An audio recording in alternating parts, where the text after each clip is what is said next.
You're on mute. Yeah, we had this discussion earlier, and we're relying on Mr. Galvin's expertise in this matter. All right, thank you, Joe. Go enjoy the night with Pam. Goodbye, guys. Bye, See you, Joe. Joe. Bye. All right. Chris, I So see you we're need Ms. Laderi to go forward. okay. Excellent. All right, Chris, I see we're good on YouTube. Everything's all right. Yep, we are all set. And Michelle, you give us the thumbs up. I'm All ready. right. Excellent. All right, here we go. Good evening and welcome to the September 21st, 2020 meeting of the City of Summit Zoning Board of Adjustment. My name is Stephen Spur and I am Chairman of the Summit Zoning Board. In accordance with New Jersey Statute 10:4-10, adequate notice of this meeting has been provided to a newspaper of record and has been posted here in City Hall. This meeting is a judicial proceeding. Any questions or comments must be limited to the issues that are relevant to what the board may legally consider in reaching a decision, and a quorum appropriate to a judicial hearing must be maintained at all times. This meeting is being conducted via video conferencing in lieu of meeting in the council chamber of Summit City Hall. This meeting is being live streamed to the city's YouTube page. Members of the public can view the meeting by following the link provided on the agenda. Dennis Galvin is the zoning board's attorney. He will advise the board members on matters of law and is the key interface with an applicant's attorney. Mr. Galvin does not vote on the applications. Chris Nicola is a city employee and is the zoning board secretary. Mr. Nicola works with applicants on getting their applications together, planning our agendas, and keeping our meeting minutes. Mr. Nicola does not vote on the applications. Our board consists of 7 regular members and 4 alternates. All members can participate in the hearings tonight, but a maximum of 7 can vote. Most applications require a simple majority to be approved. Some applications require 5 affirmative votes to be approved. You'll be told which majority will be required before we begin our deliberations. Mr. Nicola, will you please call the roll? sure. Chairman Spur, Here. Vice Chairwoman Newell, Here. Mr. Yuko, Yeah. Mr. Laderi, Here. Mr. Steiner is excused now, right? Yes. Yes. Okay. Mr. Mullen, Here. Ms. Schwartzstein, Here. Ms. Hensel is excused. Mr. Malay. Here. Mr. Loikitz. Here. For the record, Mr. Galvin is here. He's our board attorney, and you have a quorum. You can proceed. We generally hear the cases in the order they are listed on the agenda. We try to have each hearing last no more than 30 minutes, but we do understand that some cases are too complex to be heard within that time frame. Each hearing begins with the applicant or their attorney giving an overview of the application and the variances that are required. We then hear from any expert witnesses the applicant may have to help explain the application and why the variances are needed. The board members may ask questions of the applicant, their attorney, and the expert witnesses. Once the board members and the board professionals are done with their questioning, the public will have an opportunity to ask questions. This is not the time to tell us what you think about the case. That opportunity comes at the end of the hearing. Before you ask your questions, we need to know who you are and where you live. It is important that our court reporter be able to keep a clear, accurate public record. Please state your name before speaking or asking a question, and please do not talk over each other. This is even more important under the current circumstances. After all witnesses have been heard, members of the audience have their second opportunity to speak, and at that time you may express your opinion, positive or negative, about the application. Then the public hearing is closed and we go into executive session where the board members discuss the case and vote. You'll be able to listen to our executive session, but you will not normally be able to participate in our discussion. Most applications are heard and decided in the same evening. If a case requires additional information or testimony that cannot be presented tonight, we'll carry the case to another date and it will not be decided tonight. Krista Anderson, the city zoning officer, has asked that I remind all applicants that they must read carefully the resolution that documents the zoning board's decision and to pay particular attention to the conditions contained in the resolution. For example, if a landscape plan is required, you must obtain one and submit it to John Linson, the city's forester. If a grading plan is required, you must have one prepared by a civil engineer and submit 3 copies along with the application fee to the city's engineering division. Failure to satisfy all conditions in a resolution will result in a delay in approving your application, as it will cause extra work for city zoning staff. The resolutions documenting the board's decision will normally be available 1 month after we have decided the case. When I please call your name, please tell me how many witnesses you have and whether or not you think you can complete your case in 30 minutes. This evening is a bit unique. Usually we hear a number of different cases, but we'll have only one application to be heard, and that'd be Beacon Unitarian Church, 4 Waldron Avenue, represented, I believe, by Mr. Minor. I see you there. Yes. Good evening. I'm evening. not sure if we'll conclude this evening, but can you tell us how many witnesses you plan to present as part of your case? Sure, Mr. Chairman. We have 5 witnesses. We have Emily Bogus, who's one of the pastors at Beacon Unitarian. We have our architect, Joe Titoni, site engineer, Sanjay Patel, and we have our parking expert, Betsy Dolan. We have a planner, Paul Phillips. So I do not think that we would finish tonight. Does that look right, 113? And for I think for everyone's benefit, generally how I think we should conduct the meeting this evening is we'll proceed for about an hour or so, see where we're at, take a break, a brief recess, proceed for another hour, and then if the board has some business to conclude, we'll otherwise end the meeting this evening. And as Mr. Nicole has informed me, should we need a second meeting, we're looking at October 19th, just Okay. for your notice, and anyone else on the call. Thank you. And Mr. Galvin, anything else we should know about the conduct of this evening's meeting? I believe we have an objector's attorney as well. I gather that there's a lot of public interest in this case. And, you know, I think when there's a lot of public interest, it's difficult, even when we're in a big meeting room, and it's going to be a lot harder with this Zoom remote. So I just ask for everybody's consideration. I'll be alert to make sure that we handle it fairly.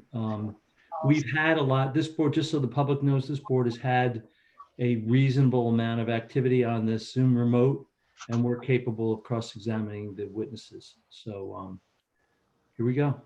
Oh, you already told them we're going to end probably around 9:30, 10 o'clock. So That's about right. So we'll be watching the clock. We promise to take a break in between, let everyone stretch their legs. But otherwise, if just a reminder, if you're not speaking, please keep your microphone on mute.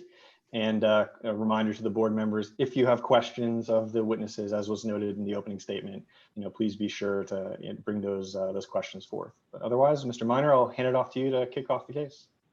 Thanks, Mr. Chairman. Roger Maynor, Summit Office of Lindaberry, McCormick, Estabrook, and Cooper.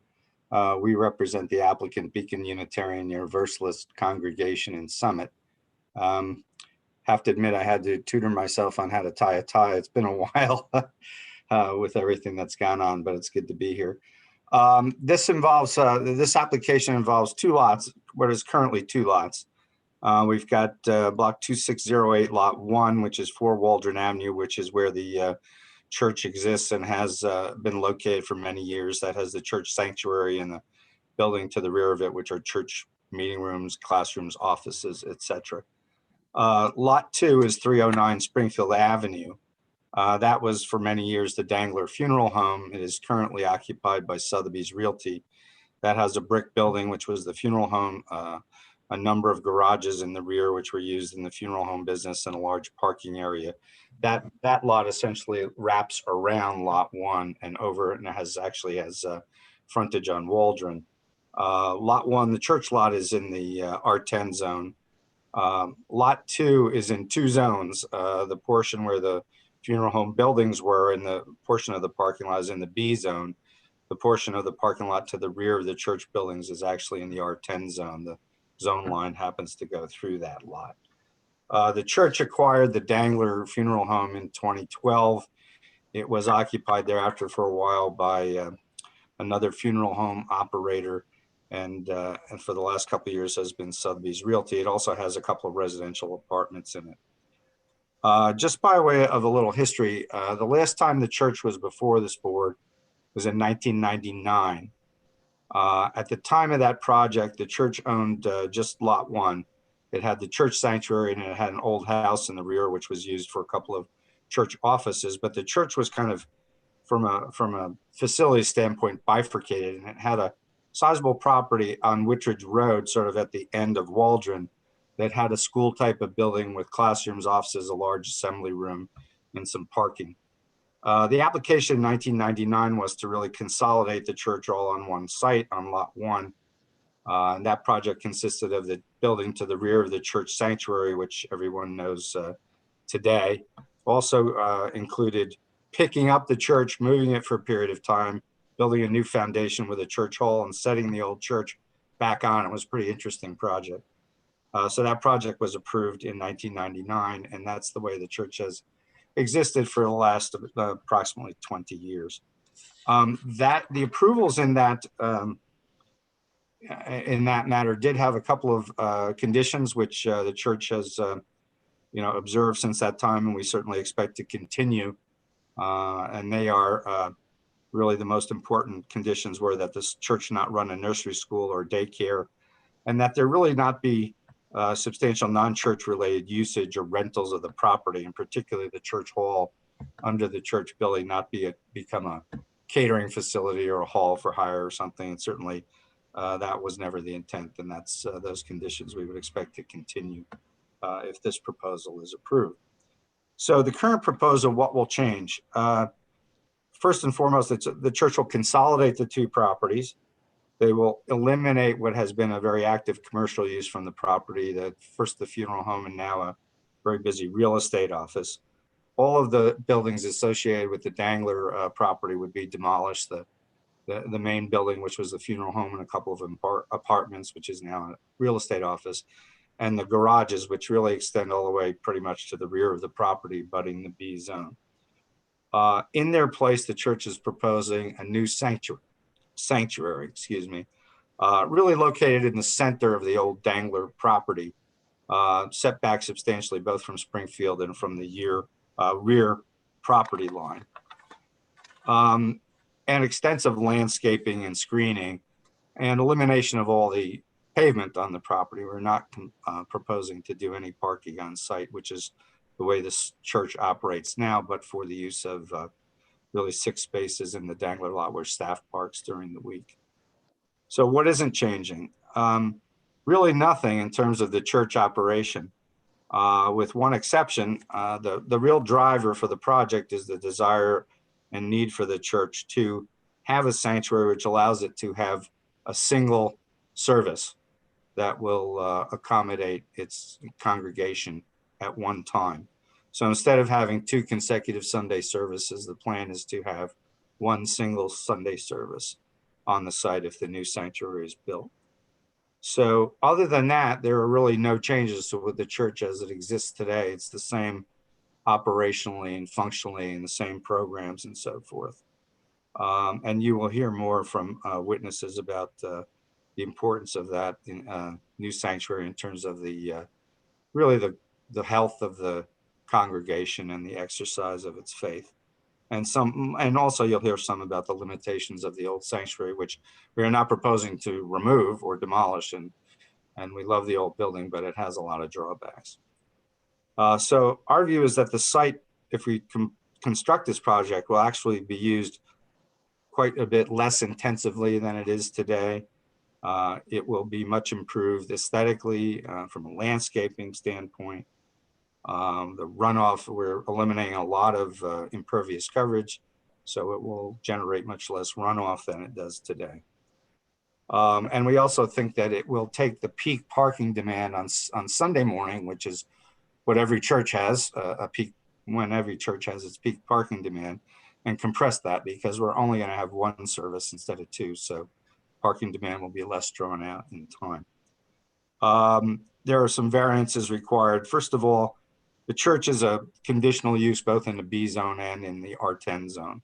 So we have a number of D3 variances because we do not meet requirements of the conditional use in those zones. They relate to the lot size. The ordinance has a requirement. And again, we are under the old ordinance. We filed this case last year. A lot size of less than 2 acres. And then there are other D3 variances for lot coverage, side yards, lot frontage, building coverage, side yards and buffers, and rear yard buffers. And you will hear again from witnesses about those. In terms of how the board should approach this case, I don't think there's any question that a church is not only an inherently beneficial use, but I would say it's really along with maybe hospitals, one of the highest priority inherently beneficial uses under the law. So under the case law, we have the House of Fire case, which Mr. Galvin can certainly discuss with you, but that case really tells us that in terms of the positive criteria that you have to meet to prove a D3 variance, if you're inherently beneficial, they're deemed satisfied. So what the board's left with is really looking at, are there any negative impacts of this proposed project? And again, this is not some ancillary sort of structure. This is a sanctuary. So this is really at the heart of religious exercise. It's, you know, to paraphrase Hamilton, kind of the room where it happens if you're a church. So the board really has to address the negative criteria, take a look at whether there are any negative impacts here. And then, you know, under the Sika case, there's balancing to be done. So we have to look at what's the public interest here. And I would say it's a high interest in terms of religious exercise. Identify any negative impacts, see if there are any reasonable conditions that need to be imposed to ameliorate those, and then balance the positive and negative and find out if there's any substantial detriment here. And only if there's a substantial detriment that can't be ameliorated by conditions is it appropriate to turn down the application. And, you know, again, we will cover this in testimony, but we think that there is really minimal, if none. We think some adverse impacts here and actually some quite a number of positives. We do have some C variances, parking being the I think one of most interest and most importance. And we do have I've had parking studies done that are all pre-pandemic with realistic numbers, you know, that would be representative. And we have a couple of variances that relate to a proposed playground at the rear of the property. Because it's a corner lot, the playground is in the front yard, and there's some variances associated with that location. And the sign that we've proposed, an unlighted monument sign in front of the new sanctuary on the Springfield Avenue, which we are hoping becomes the main entrance and the focus of entrance to the property, requires a variance. It's not set back quite far enough under the ordinance, but again, it's unlighted. It's really necessary to identify the structure. So I think that that being said, that's really kind of a summary of our application. There is one request in our documents that I think Krista probably noted, and the planner too, but we've asked that if the board should approve this, that you give us 2 years to get building permits rather than the 1 year under the ordinance. Again, we're in sort of uncharted territory, just generally all of us, but we have tenants that have notice periods under their leases, a commercial tenant, and there's a progression in time frame. Yeah, even if we had an approval tomorrow, it would be possibly a year before that tenant could vacate and we start working on the property. So that's the reason for that request. So unless anyone has any questions for me, I would be ready to proceed. Questions from the board for Mr. Minor? Hearing and seeing none, you may proceed with your first witness. Okay, well, our first witness will be Reverend Emily Bogus, and hopefully she can join. Yep, I'm here. Oh, great. Reverend, raise your right hand. Do you swear or affirm the testimony you're about to give in this matters the truth, the whole truth, and nothing but the truth? I do. Thank you. State your name for the record, spell your last name. My name is Emily Bogus. My last name is spelled B-O-G-G as in girl, I-S as in Sam. Thank you. You're welcome. Thank you. Your witness, counsel. Thanks. Reverend Bogus, could you just briefly describe your education and professional experience and then your current years at Beacon and duties there? Absolutely. So I have a Bachelor of Arts degree from Furman University in Greenville, South Carolina. I then went on to get a Master's of Divinity degree from Meadville Lombard Theological School, which is a Unitarian Universalist school in Chicago, Illinois. I have served the Beacon community as a minister since 2005. I am beginning my 16th year there. And before that and seminary, I was a VISTA volunteer serving at Habitat for Humanity in Greenville, South Carolina for 3 years. Thanks. And as one of the pastors at Beacon, are you basically familiar with the entire operation? Does the buck kind of stop with you? It does. It stops with me and our leadership team. which includes my co-minister, which is the Reverend Dr. Robin Tanner, and our executive director, Dr. Tuli Patel. So you are familiar with the planning process that went on with respect to this application and the and really all aspects of the church operation. Is that correct? I am, and not only that, but because I've been here for so long, I came in right after the 2002 renovation, and so I was also there for the purchase of the Dangler property. Okay, thanks. So can you just in a very briefly just tell us what Unitarianism is for those who might not be familiar with your church? Yes, I can. I'll try to be as brief as possible. The hardest part is actually just saying the name. I think we have the religion with the most syllables. So we are Unitarian Universalism. It is a covenantal religion, often described as a liberal religious faith that has no specific creed or dogma. We are unified around our promises, or what's called a covenant, that we make to one another that is witnessed in our 8 principles. Both the ideas of Unitarianism and Universalism, they existed in the early church just after Jesus, but then really became their own denominations during the Reformation over 400 years ago. The Unitarians upheld the unity of God, and the Universalists upheld universal salvation. We came together as one association in 1961. Okay. And how long has Beacon been here in Summit? We were founded in 1908. Okay, thanks. So could you just briefly describe the church as it exists today, the size of the congregation and the different programs and functions that you serve? Absolutely. So Beacon is a thriving, vibrant community. Our mission is to be a radically inclusive community that feeds the human spirit and heals the world. Obviously, we can't do that alone, so we are really called to engage in community partnerships, and that's one of the reasons that we at Beacon are so involved in our community. So in 2012, our congregation voted unanimously to purchase the Dangler Funeral Home and raised the $2.5 million to purchase it in full at that time. As you heard from Roger Maynor, we've rented the facility out both to commercial units and to rental units. Just as we testified in 1999, I was actually, when I was reading through the testimony, I couldn't believe how similar we were to the congregation described back in 1999. Our goal continues to be to unify our congregation as one community.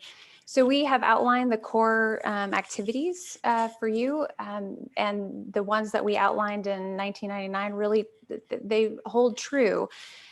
We are a congregation of about 471 adult members, and then about 120 children and youth. We have 3 services. I know that people prioritize the 9:30 and 11, but we do have a 5 o'clock service because our sanctuary is so small.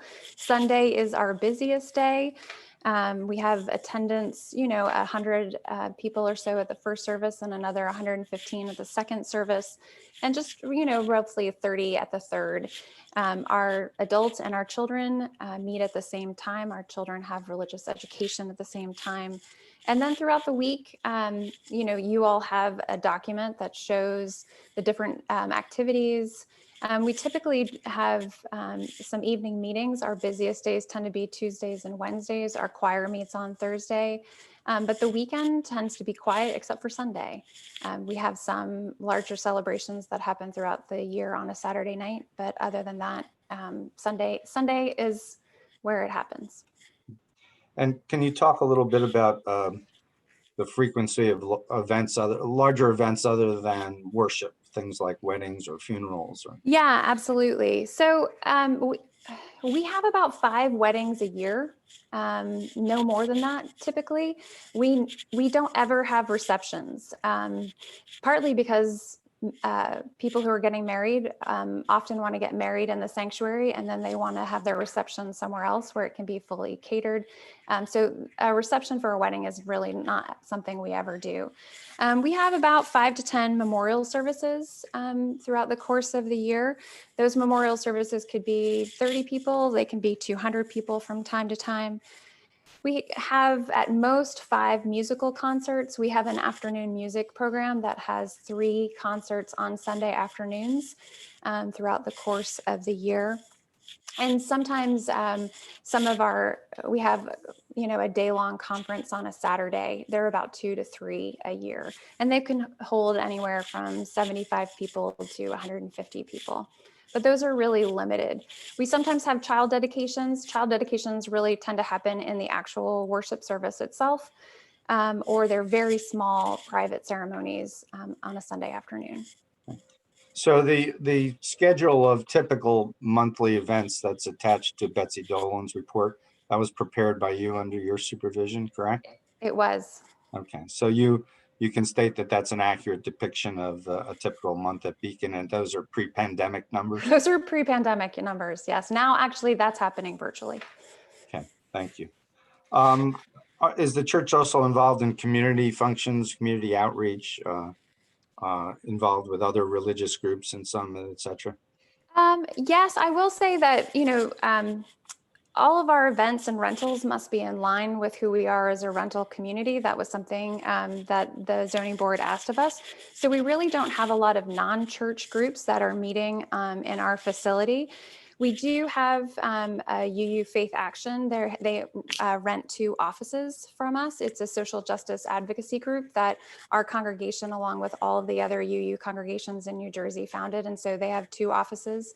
They rent 2 parking spots from the city, but they actually do a lot of organizing throughout the state. So they're hardly actually ever in their offices. We have a Saturday AA group that meets in the mornings, and then we have a Wednesday meditation group. Outside of that, there's not a lot of other non-church groups meeting. We do have, I talked about afternoon music. We are a sanctuary congregation. So from time to time, we have a person who is living in our one of our classrooms.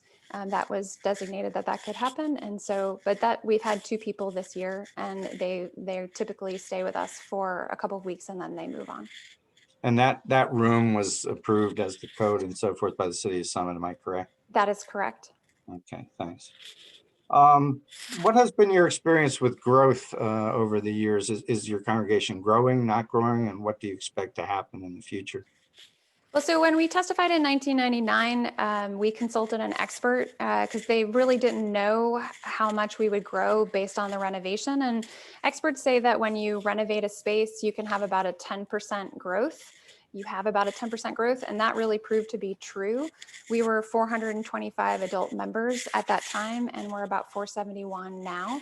But the thing you should know is that congregations, houses of worship overall, right now, if you read some of the Pew reports, membership growth and attendance is really declining. And so it's really important for houses of worship to actually maintain where they're at. And so that's one of the things that we really hope to do, is to maintain our health. So you are not, if the project is constructed, you're not expecting a great deal of growth, is that correct? No, we are really hoping that our congregation continues to thrive at the pace we're at. And our project is really to meet the needs of our current congregation. Obviously, we always welcome new people. That's what a congregation is all about, is welcoming people who walk through the door. But our project is all about serving the congregation that we have. Okay, thanks. So I'd like to turn to the project now a little bit. And if you could just briefly describe the planning from the church's standpoint and identification of the need for the project and how that came about. Yeah, absolutely. We are seeking to do 2 things, really, to worship together as a community. We are divided across multiple times, and we really also want to maintain the health of our congregation into the 21st century. For those who want a little bit of an architectural lesson, even though our architects will go, our current sanctuary was built and designed after congregational meeting houses throughout New England, specifically the structure of King's Chapel in Boston, which was designed in 1754. In 1754, worship looked very different than it does now. Basically, everyone faced forward and the preacher preached for hours on end. That does not happen these days. Worship looks very different for the 21st century. Not only that, but when our architect of our sanctuary designed it, he actually reduced the size of King's Chapel down to our size, which meant that a 400-person sanctuary in Boston was then shrunk down to 155. The consequences of that are that our sanctuary has many prohibitive sight lines and hearing losses. So that I have now sat in every single one of the seats in our sanctuary. We have about 111 full visibility seats, which makes worship very difficult. Also, because the chancel is where the pulpit is, there are 3 steps moving up. So it means that anybody who is a worship leader has to really not be in a wheelchair. There's some serious mobility issues. And then the chancel itself is so small that our choir can't actually stand on the steps, and it's too big as a 20-person choir. And a 20-person choir is a sort of a standard size choir. So we are constantly faced with lots of worship issues that we cannot meet in order to move into what worship is needed for the 21st century. So I talked a little bit about what we face as houses of worship and trying to maintain the health of our congregations. And so the 2 things that we have identified in order to maintain the health of our congregation is that we need to meet the needs of an aging population, and we also need to meet the needs of our millennial families in the 21st century. So in the first case, I hesitate to say this, but our country faces what's been widely called a silver tsunami. What that means is that the boomer generation is aging, and they want to stay active well into their 80s and 90s. And they are a generation that also actually attends worship, and they like it to attend it in person. So our worship spaces must be accessible for them, and that means actually having more motorized wheelchair space for them, and also having a space where they can be active worship leaders and participate in worship. In the second case, in terms of a millennial generation, they are really seeking an evolving worship style, as I referenced earlier. So there's no longer a focus on a preacher who speaks for hours. Actually, 20 minutes is now too long. 9 minutes is the new time for a preacher to preach. Let me tell you, it's a little bit difficult. But they're also seeking collaborative worship.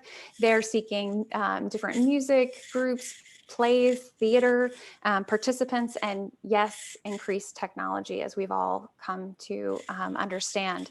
So our current sanctuary, while extraordinarily beautiful and much beloved, really doesn't allow us to maintain the health and let alone get all of our congregation to gather at one time. And it's why we're seeking to build a new sanctuary that will not only allow us to meet as one congregation, but also allow us to worship in a way that will maintain our health and vibrancy. Now, if the new sanctuary is built, will there be, excuse me, any simultaneous services in the old sanctuary? No, we are not planning that. So what will the old sanctuary be used for instead of worship, let's say? We have a couple of ideas. There is some thought that we might, for the children who would already be meeting, we might have like a 15-minute children's worship before they go off to classes, but we'll really need it to have children's meeting spaces. We might have a social hour there, but it will not have simultaneous worship. It'll be a place where people who are already there for worship can move into that space. So there won't be 2 simultaneous events drawing different groups of people? No, there will not. Okay, thank you. I'd like to ask you a few other questions. There's a playground shown on the proposal. It's in the rear of the property. Yes. Can you talk a little bit about the usage of that and what that's intended for? Absolutely. So one of the things that we gave up when we sold the Whitridge and Summit Avenue property, there was a playground on that property. And let me tell you, every day for the last 15 years, I have heard about the loss of that playground. Our members really, when we started proposing the idea of building on this space, they really asked for a playground space for their children. Specifically, this is the playground that we have proposed. It is geared for children the main structure is geared for children 3 to 5 years old, but there are 2 other little structures that are geared for kids who are 5 to 10. It is really meant for Sunday mornings so that after worship, while families who would normally be in our fellowship hall having a cup of coffee, the parents could take their cup of coffee, their children could play on the playground together, and parents would actually get some time to talk to one another. As opposed to right now, what happens is mom, dad, can I go? Can we go? Can we go? Can we go? There's no real play space for them. So the playground itself is intended for them. There are only accesses from our building itself. There would be a fence. The door to the fence would be locked. We are planning landscaping that will shield that. And I think, as Roger said, it would be unlit. So of course, we would not want people playing on the playground at night or throughout the week. So that usage is solely limited to kids who are on site for Correct. church purposes. Correct. Okay, thanks. There are, how many staff do you generally have on site during the week? We have 6 staff on site. And am I correct? They currently park in what I would call the dangler lot?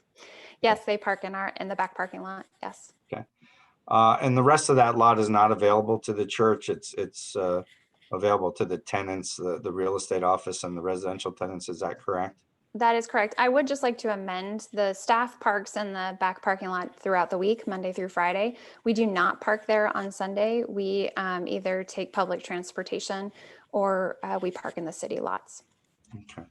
And going forward, where do you anticipate that the staff parking would happen? Well, when I arrived, we didn't have any parking because Dangler owned Dangler. So we parked at the Christian Scientist Church. We have a good relationship with them. If it's available, we would park there, or we would rent spaces at the City of Summit. Okay. All right, thank you. And then I think you heard my opening. I talked a little bit about the conditions that were attached to the 1999 approvals. I just want to make it clear that the church intends to continue to honor those conditions and is not seeking to change any of those. Is that correct? Yes, that's correct. Yes, okay. I mean, it's so much a part of who we are that, yes. Okay. Mr. Chairman, I have no further questions for this witness. Okay, I'll open it first. First, perhaps to our experts, if they have board professionals, if they have any questions for this witness. No, acknowledging that she's not a professional in architecture or engineering or what have you. But if there's any questions you'd like to raise, Ed or Chris, you're certainly welcome to it. Chairman, I just have a quick question. Please. This is Ed Snikus for the record. Just regarding the activities that you currently have on the property, you outlined the activities that's provided in the traffic study. With the additional space, do you anticipate any additional ancillary activities above and beyond that? I'm not sure if you covered that. I'm sorry, you covered a lot of things. Yep. If you did cover that, please. No, we are not. We intend to continue the activities that we have. Okay, so there's no expansion. Even though you're expanding the size of the building, there's no increase in day-to-day activities. Right. Okay. Thank you. That's all the questions I had. John? Thank you, Mr. Snikus. Mr. Dower, anything from Chairman, you? no, I have no questions at this time. Thank you. Okay. For questions from from board members, then. I have a couple questions. Mr. Yuko. Reverend Bogus. I got an impression from the paperwork that there were, and maybe I missed that third service. There are in fact 3 services on Sunday right now, 2 in the morning and 1 in the late afternoon. Yes, that's right. And so the intent of this is that you'll consolidate the 2 morning services. Will you still have that third service in the afternoon? We do not intend to have that third service. Okay, so just if I can just summarize on your numbers from earlier. You said the morning services were, 1 was averaging around 150, 115, and then the late afternoon was about 30. So instead, who knows what else might change, but if everybody keeps going on Sunday, that would be 1 service with about close to 300 people if we add up the 3 numbers together. Yeah, it might end up, I think that the numbers are more around 100 for 1 service, 115 for the second service, and then we have about 30 I thought for the that- third. I thought I heard 150, so it was 100? 115. Okay, I misheard. Okay, so then No, that's okay. total of about 240 then. Mhm. Okay, that's all. Thank you. Mhm. Any questions from board members? I have a question. Ms. Schwartzstein. Hi. Hi. I was just wondering, you mentioned the kids and the parents and the aging population. Are there any youth groups for kids in high school? Did I miss that? Maybe you mentioned it already. I didn't talk about that. We do have children's programming from preschool through 8th grade. That's in the morning, and our youth group meets at night from 6 to 8, 6 to 7:30 right now, and that's 9th through 12th. When do they meet? Like how many days a week? Oh, just one on Sunday, 6 to 8. Okay, thank you. Yep. Questions from other board members? All right, just a quick question myself here. In terms of the membership of the congregation, what's the rough geographic kind of bounds with which folks are served? And this might be part of the traffic testimony if you want to punt it until then, but how far is the reach of the Beacon Unitarian Universalists? Yeah, it tends to be in the areas. So we do have a good swell of members who come from Summit, but then we have members, of course, because Summit is right there in the midst of 3 counties. Mhm. You know, so Short Hills, Melbourne, Chatham, Madison, a few from Morristown, and then of course from Westfield, Scotch Plains, Springfield. So just right around the surrounding areas of Summit. Okay. These are very unrelated questions, so bear with me. I'm not terribly familiar with the Unitarian Universalist calendar. Are there, can you tell me about the holidays, or I mean, there are other peak periods kind of over the calendar year where we would expect some kind of additional, more intense use of the site? So Christmas and Easter are big events in our calendar. So those tend to be the most concentrated times. We do have lots of people that come out for our Christmas Eve services. But essentially, you know, September through early June is roughly when our calendar meets, and the majority of our congregation meets regularly. It follows the school calendar. And then my last question was, it would appear, and we'll hear more testimony from additional witnesses about outdoor utilization of the space. So beyond the play area, is there any substantial use of the exterior? So not just the building structure itself, but other parts of the grounds in the conceived plans, outdoor events that you plan to hold, festivals or some kind of meetings? No, we do have, we're hoping to have a memorial garden, but we're not planning to have an event by any means. It's just a place to memorialize our ancestors. Okay. All right, wonderful. I think that's it from the board. I'll let the board have one last chance as I skim many squares here. All right, then we can move to questions from the public. Mr. Galvin, should we begin with Mr. Kronheim, who I believe is an attorney for the objectors? Yes. Or for some portion of the objectors. Hello, Mr. Kronheim. Thank you, Mr. Galvin. Thank you to the members of the board for being here this evening. First, I'll put in my appearance. I represent 26 Summit residents who live in the neighborhood adjacent to the site, and I will email a complete list of this with names and addresses to the board secretary following the meeting, but I will read their names into the minutes.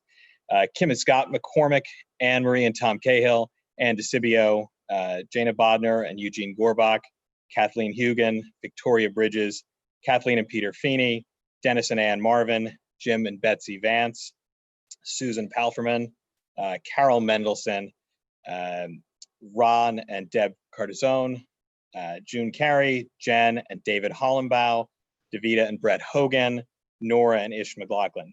In addition, I represent the 2 landowners who own the properties immediately adjacent to the west of the site, RBP Associates and Burling Associates. As a threshold matter, I certainly understand with all that's going on in the pandemic that we've been forced into this Zoom setting, but I do need to preserve, as a matter of law for my clients, I need to object to the form of the meeting we are attending today, but obviously the municipal land use law makes no provision for this form of meeting, and in-person being the only form of meeting provided by the municipal land use law. So I've reserved my objection and the objection of our to the form of the meeting as violative of the municipal land use law, the New Jersey Constitution, and the federal Constitution. With that out of the way, I also want to, Reverend, thank you for your testimony. I also want to thank you for your service to the community. I want to ask you some questions that are very secular in nature tonight. So let's start with the approval itself. So I'm going to use the share screen button here so I can, I'm going to go back to the 1999 approval, which the board has a copy of, but I'm going to put it on the screen just so that everybody can see what we're talking about. And you indicated in your testimony that you felt the board was in compliance with the terms of the 1999 approval. Is that correct? I do. Okay. Could you read for me this third condition of approval here? There shall be no rental of the facilities for commercial purposes or as a hall for hire, uses for limited to religious or church-related activities. Thank you. Do you allow groups not affiliated with the church to use your facilities? No. Okay. Well, then I'm going They have to be. They have to be affiliated. What do you mean by affiliated? Exactly that. How do you? I mean, I would say affiliated in the sense that they hold themselves out as being affiliated with the church, or you recognize them as being affiliated. I believe so. Yes. Okay. And I would ask. I'm going to call your attention here to an exhibit. Bear with me. I know this share screen is a bit unwieldy. This is. Do you recognize the name of this group, the New Jersey Divorce Support and Education Group? I do. Okay. And do you rent the hall to them? We do not rent the hall. We rent a room to them. Okay. Do you it's allow? Sorry, I know it's difficult not to talk over you. I apologize. It's okay. What's the question? Do you allow them to use your site? Do you allow them to use the church or the church hall, the facilities in some way? We allowed them to use one classroom. Yes. Okay. There's a member of our congregation, and we see a divorce group as a part of our ministry. Okay. Just like we would have a marriage group. Okay. 1 second. Let's. I had a highlighted section. I'll just ask you to read the. I'll just ask you to read this line at the beginning right here. Can you see my cursor here? I think we're still looking at the 1999 documents, Mr. Kronheim. Dennis, excuse me. We need to mark this as objectors 1, please. Yeah.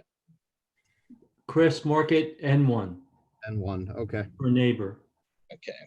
I'm not sure. Let me let's make sure we can all see the same screen here. So are you looking at the this New Jersey Divorce Group Facebook page PDF that we've got here? No. I am not.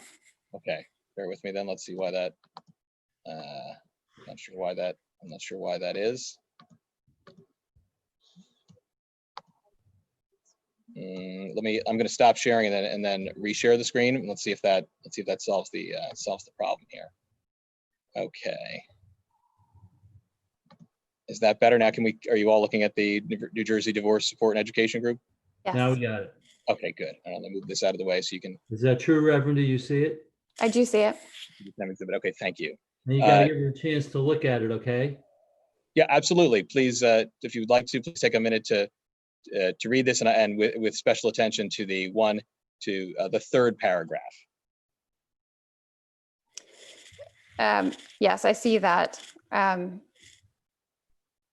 I would say that because both of the facilitators are members of our congregation, I see that I think what they're trying to say is that we're not Unitarian Universalist.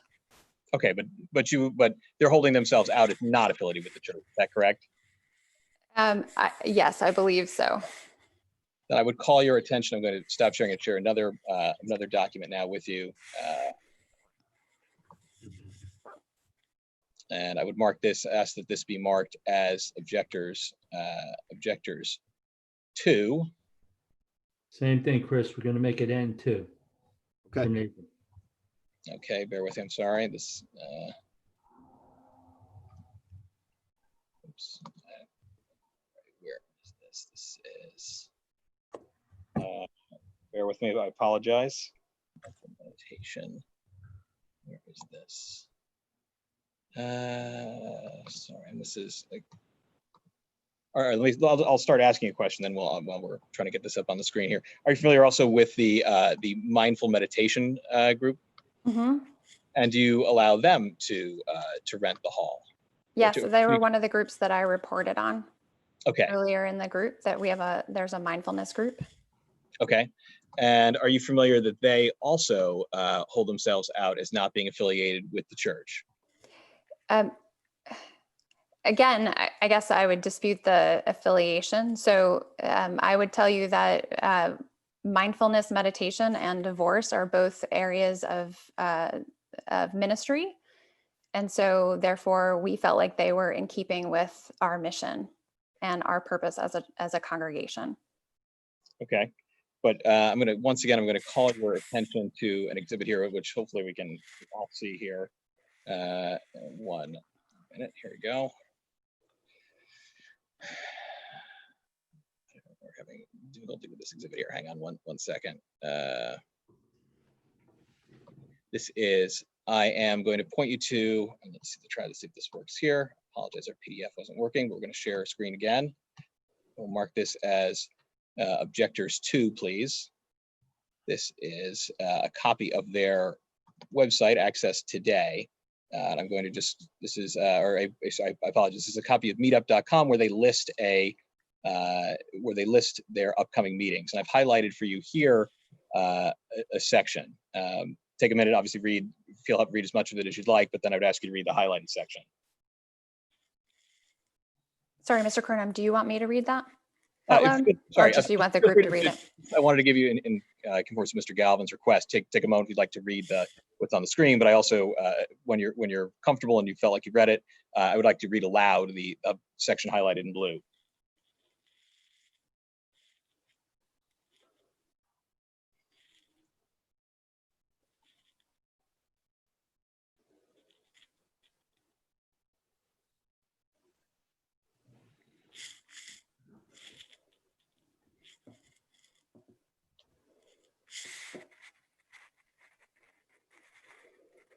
Are you ready? I'm ready. Okay, sorry, I was waiting for you. Yeah, please. Okay, Please. so In blue. you don't need to belong to this or any church to attend this meetup. Our group is an independent meditation group. So again, this group doesn't hold themselves out as being affiliated with the church in any way. Again, I would say that affiliation is a different way of talking about it. The group is affiliated with our congregation through our meeting space and in keeping with our mission and our intent as a religious institution. Okay, well, clearly they don't feel that way. All right, moving along. You talked a little bit about the growth of the church, and remind me, I believe you said that you, in 1999, the approval indicated you thought that the church would grow about, or the church believed it would grow about 10%. You felt that was accurate. Correct. And as part of that 1999 approval, you felt that the church felt at that time that the expansion for which they were granted approval would be sufficient to for their needs to accommodate that 10% growth. Is that correct? That was correct at that time. Okay. And at this point now, you're proposing there were 200 seats, correct, in that sanctuary, in the existing sanctuary? There are 155. 155. Okay. And at this point, you're now looking to go to a total between the two of almost 600 seats. Is that correct? No, I mean the total of the two. Yes. Yeah. So you're looking, okay, almost 600 seats. So if you're looking for 400, for your application in many ways reflects a request for a total of 400 seats. Your parking requirements are tied to 400 seats. Why are you building a 400 seat structure, but not, but having that structure be a total of almost 600 seats? So building 400 additional seats on top of the 150 to 200. Why not simply combine the structures into one sanctuary that would seat 400? Yeah, our goal, Mr. Kronheim, is to worship together. So we really wouldn't want to have worship in two different locations. That was what we were trying to get away from in the 1999 testimony and that renovation. So what we are trying to do is actually have a space in which we can worship together as one community, both our adults and our children. Right, but then you're leaving the existing structure in place, right? You're not, there's no proposal to demolish the existing structure or do anything with it. You're keeping that in place, correct? We are preserving our history, yes. Okay. But again, I guess I would ask you to the first question I asked, which is why wouldn't you decide to, if you're looking for 400 seats at one time as a maximum, why is it that you wouldn't combine the two structures into one, or otherwise expand the existing sanctuary? You're leaving two churches in place when you have a need for one. I gotta stop you. I think she's answered that already. Okay, we'll move on. She said, she gave you her reasons. She said they want to preserve the old church for historic reasons. But if you, all right, I'll continue on a slightly different line of questioning then. If you believe the church to be historic, do you feel that adding a new structure to the church compromises the historical integrity of the church? I do not. Okay. Just as our last renovation was able to preserve our history and beautifully incorporate a modern structure alongside it, we hope to do the same thing in this with this plan. Well, let me ask you about something that you aren't preserving in this application, which is parking. How many? I think we heard testimony earlier. I believe you testified that there are roughly 17 spaces in the rear of the what we're calling the Dangler lot. Is that correct? That's correct. Okay, and then 6 of them were currently used by the church, correct? And the rest were leased to third parties. So if you were to terminate the leases for these commercial tenants, you would have those spaces would become available for church use theoretically, correct? Theoretically, but we wouldn't keep the space the same. That's the whole purpose, is that we would like to build a new sanctuary on the space.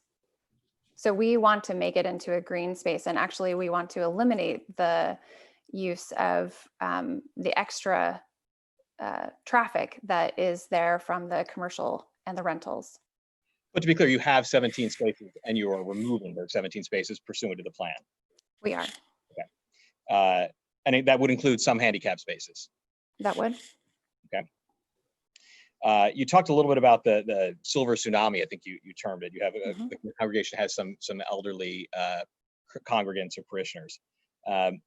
Why does the plan not make any provision for any sort of place to drop off those parishioners who maybe need wheelchair access, no additional handicap spaces? Where and how do you envision those handicapped congregants entering the hall and parking?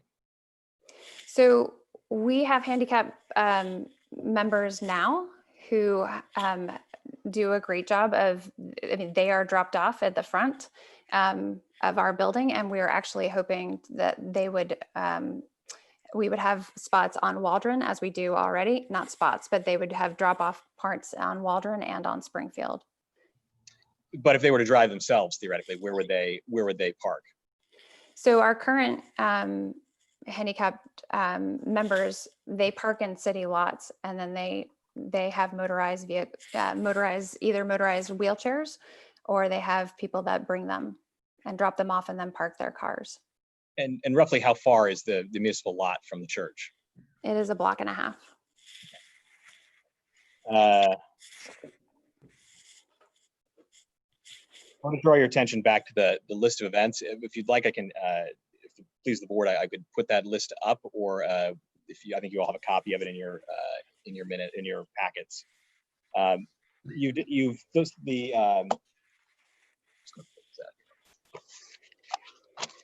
Next to those, to start with, you have events listed here every day of the week. Is that correct? We do. Yeah. And you put next.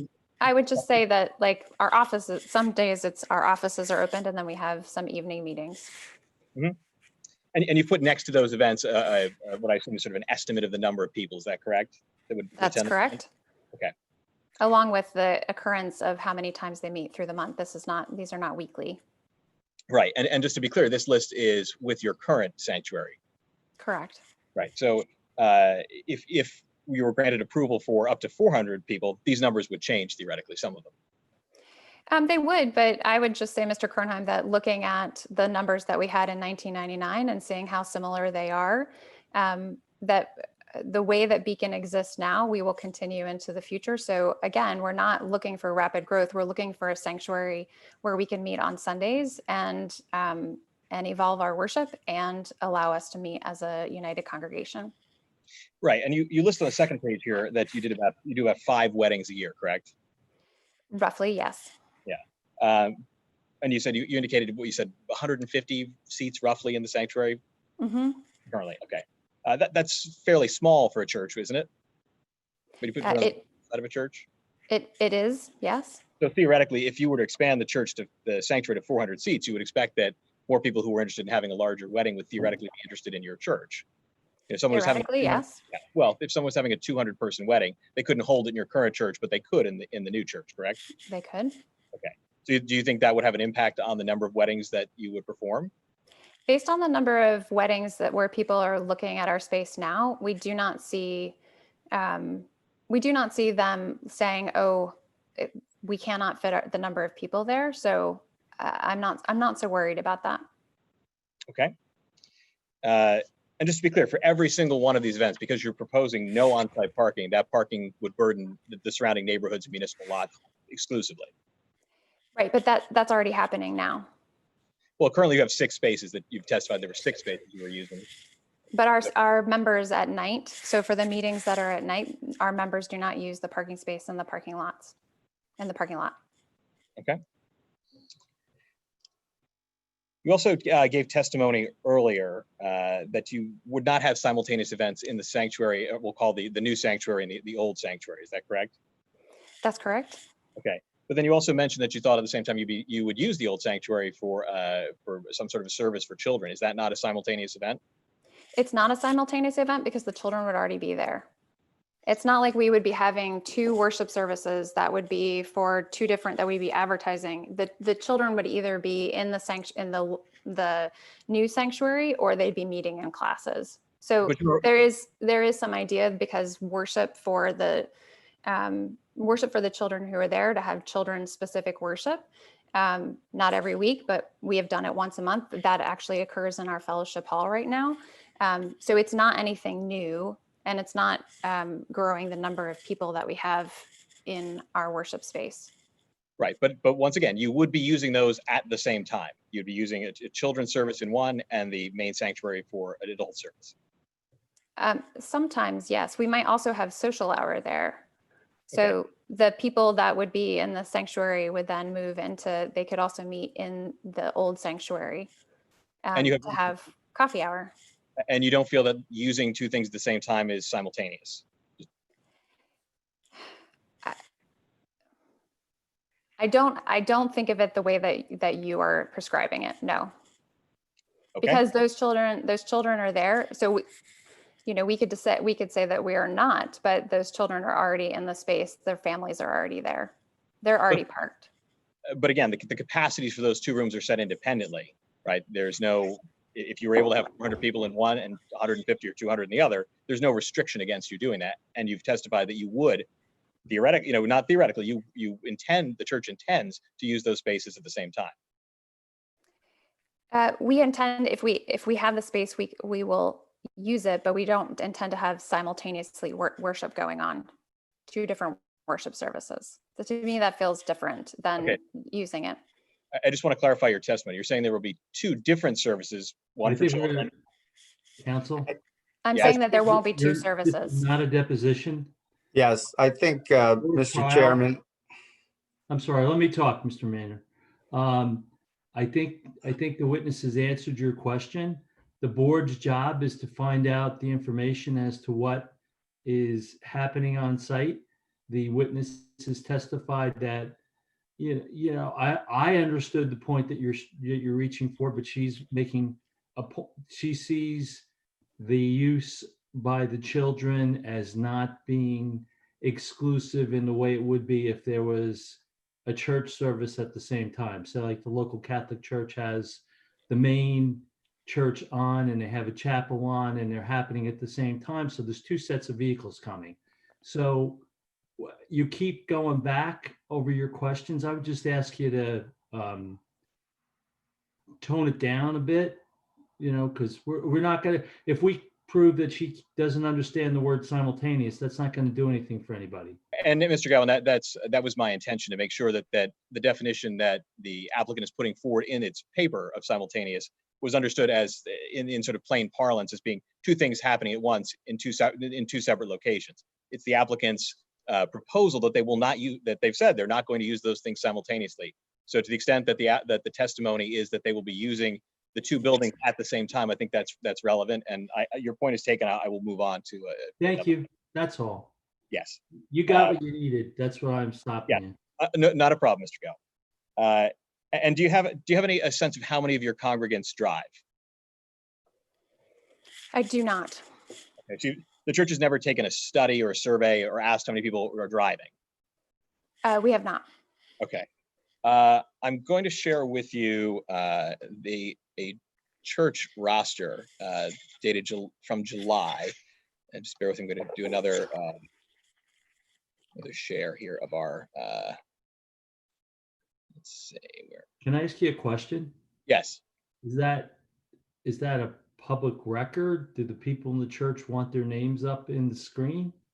I would be happy to stipulate to the contents of the record if the board would prefer to keep those addresses private. I don't have a problem with that. I would be guided by the board. I don't know, Mr. Maynard, you got something? Well, my first question is where'd that come from? That's a church record. It was obtained from a congregant. I will be happy to. Why don't we start without? I would object to any use of this. I don't think the congregant has any right to hand someone a list of the names and addresses of every member of this church. Why not? Do they sign a confidentiality provision? There's nothing. And we're not intending to use it for some nefarious purpose. I simply wanted. Let me suggest that we might be violating the privacy of the other congregants. I agree, and we've already testified that it's. Sure, it draws from a region. Every church does. Every nonprofit does. People that go to the Y come from a regional area. People that go to Overlook Hospital come from the region, and people go to churches come from a region. We have a parking study, Mr. Kronheim. You can cross-examine the parking expert. We took counts. You do have a parking study, but your parking expert did not determine how many congregants lived, in Summit. How many are driving to the church? There's nothing in the parking study about that. So why is that relevant? It's relevant. What's relevant is how much parking is available during church times. Right. Well, I think what's relevant is how many of the congregants are driving to the church, and you do not in your parking study have any information about the percentage of congregants, the number of cars that. Well, then you can cross-examine Betsy Dolan about that. But I vehemently object to disclosing names and addresses of church members. I think it's just way beyond the pale. I have no problem I have no objection to moving forward without disclosing the individual names. I would ask that the board take judicial notice of the fact that there are 278 families in the roster book, and that 233 of them list addresses which are not in Summit. We've already testified to that. You've testified to that a significant portion of those people live outside of Summit. I'm providing a specific number to that. That's. I think it's completely irrelevant. We'll circle back to what is permitted and not permitted under inherently beneficial use. But for right now, Mr. Kronheim, I have no further questions. Thank you, Mr. Kronheim. So we'll hear from, and Mr. Galvin, understanding that Mr. Kronheim represents a fair number of the potential objectors. Are there any other objectors not represented by Mr. Kronheim that would like to offer a question to the witness? And I'm just going to pause for a moment and kind of scroll through my Zoom screen here. If you look down the bottom, you can raise your hand. That would be helpful. Thank you. Don't see or hear anyone. No hands were being raised. At the bottom of the screen is a thing called reactions. You could hit a hand. No? Anybody? Remember to unmute too. And yes, you may unmute as well. All right, I don't see or hear anyone reacting, be it on video or through the interface here. All right, let's move on then. Let's move on. So actually, let's, if we can, let's take a quick 5-minute break, and then Mr. Maynard will return after that 5 minutes for about an hour or so. Okay. And I think that'll likely conclude the evening for this application. Okay? Great, thanks. We'll take Thanks, 5 Mr. minutes. Chairman. Thank Great. you, everyone. Thank you.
wait 1 minute more. I see a couple folks are coming in back in.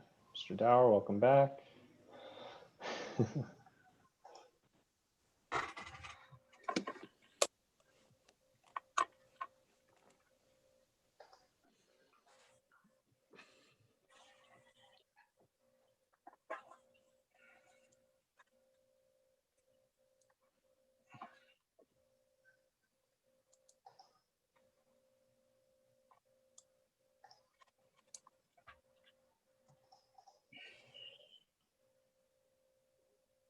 Just waiting for Ms. Schwartzstein, I think, here. There she is. Hello, Ms. Schwartzstein. All right, Michelle, you're good? Yep. All right. All right, Mr. Minor, where are you here? I would call our next witness, who is Joseph Tattoni, our architect. Okay, Mr. Galvin, will you help us with swearing in? Yes, sir. Mr. Tony, I don't see you. Can you see me now? There Can you you- go. Do you Okay. swear or affirm the testimony you're about to give in this matter is the truth, the whole truth, and nothing but the truth? I do. State your full name for the record. Joseph Tattoni, T as in Thomas, Attoni. And spell your last name. T as in Thomas, Attoni. And what is your expertise? Architecture. All right. Could you give us 3 boards you've appeared before recently? Do not include Summit. I've in New Jersey, I've appeared before the Plainsboro Township Zoning Board for a project at Princeton University. I appeared before the Historic Board of the town of Charleston, South Carolina, and I've appeared before the Fine Arts Commission in Washington, D.C. Mr. Chairman, you accept Mr. Tony's credentials as an architect? I heard only, Mr. Galvin, I heard only one case from New Jersey, though the other 2 were certainly notable. To Tony, are you licensed in New Jersey? I am licensed in the state of New Jersey and 9 other states throughout the United States. We'll accept your credentials, Mr. Tony. Welcome to And Summit. we'll have 2. That's right. Welcome. Mr. Maynard, you may proceed. Thanks. 1 or 2 other. Wait a minute, time out. Mr. Kronheim, We accept his credentials. thank you so much. You may proceed. Mr. Tattoni, what is your current employment as an architect? I am the design principal and a founding partner of Icon 5 Architects. And you are directly involved in preparation of the architectural plans which are before the board tonight? Yes, I was personally involved in the design and planning of this project. Great. And I think you stated you are a New Jersey licensed architect as well as elsewhere. Have you received any awards for architecture or together with your firm? Yes, Icon 5 is a nationally practicing architecture firm. We're headquartered here in New Jersey. We've won over 100 national, state, and international design awards. Our firm has been nominated twice for a Cooper Hewitt Smithsonian Museum National Design Award. And we've been listed as one of the top 10 architecture firms in the United States for the last 10 years. Thank you. So I would like you to then describe for the board the current conditions, the project planning that you went through and arriving at the program, and then move towards describing the plans before the board with reference to both the plans on file and your exhibits, which are on file, also the presentation documents, if you would. Sure, I will share my screen and let me know, hopefully it'll come up in a second. You all should be able to see it. There we go. Okay. Right. Previously marked exhibit? Yes, it is. Well, it's on file. It's on file in the board's documents, but we have not marked it as an exhibit. No, that's fine. Not It's part of in the board doc. application, but it is on file with the board. Chris, should we mark this as an exhibit? Yeah, we can mark this as A1. Yes. Thank you, Mr. Minor. Okay. So this project started about 6 years ago through a series of visioning studies with the congregation. And it developed really into an aligned and kind of balanced program. And what that process revealed, working with Beacon, was that their primary need, as Emily had mentioned, was to allow all the congregants to gather at one time to worship.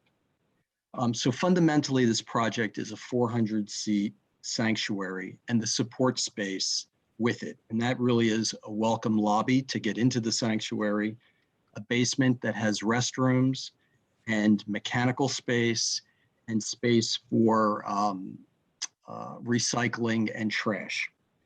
As you know, the site is on the corner of Springfield and Waldron. And I would say the site could be characterized in the following way. Commercial development along Springfield as seen in image 1. Residences along Waldron as seen in image 4. And the original chapel occupies the corner and sits really as a welcome gateway to town as seen in image 2.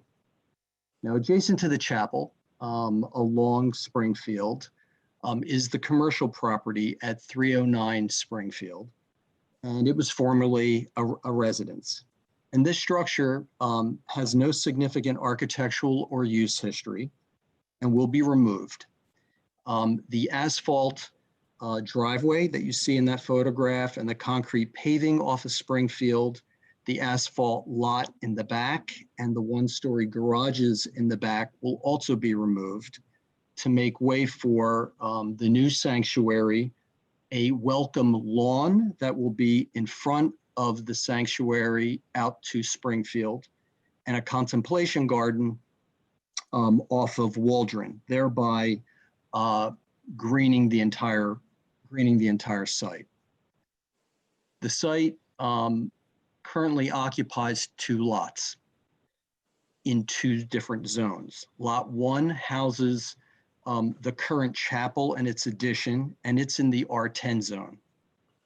Lot 2 houses 309 Springfield, and it is in the B zone. This is the zone, the B zone is the zone in which we are proposing the new sanctuary. And the strategy for placing the sanctuary on this site was to remove 309 Springfield and place the new sanctuary as compactly as possible in the middle of the site so that it was furthest from the public ways on either side, and then would be able to connect to the existing chapel building. This allows the majority of the activity to be internal to the site and creates a fully green corner lot, allowing the historic chapel to remain as the iconic centerpiece and the new sanctuary to be a backdrop behind that chapel. This is the first floor plan you're looking at right now. And there's 2 key features. The sanctuary is located, as I mentioned before, behind the existing chapel. And the majority of the site that is not the original chapel, its addition, and the new sanctuary would be proposed to be lawn and landscaping. Additionally, the main entrance currently is off of Waldron right here. This plan proposes to make the new entrance to Beacon off of Springfield right here. So from Springfield, you'll walk into the welcome lobby, and from the welcome lobby, you can move forward into the sanctuary or move to the right to connect back into the existing building. The sanctuary itself seats 300 people on the first floor and 100 people on a mezzanine balcony overhead. The other attributes that are on with this development are we're retaining all of the mature planting that is currently on the site, all the mature trees and planting. The remainder of the site would be covered with lawn and additional planting. We're adding a 7-foot high wooden fence along the north property line and a dense planting buffer to the north.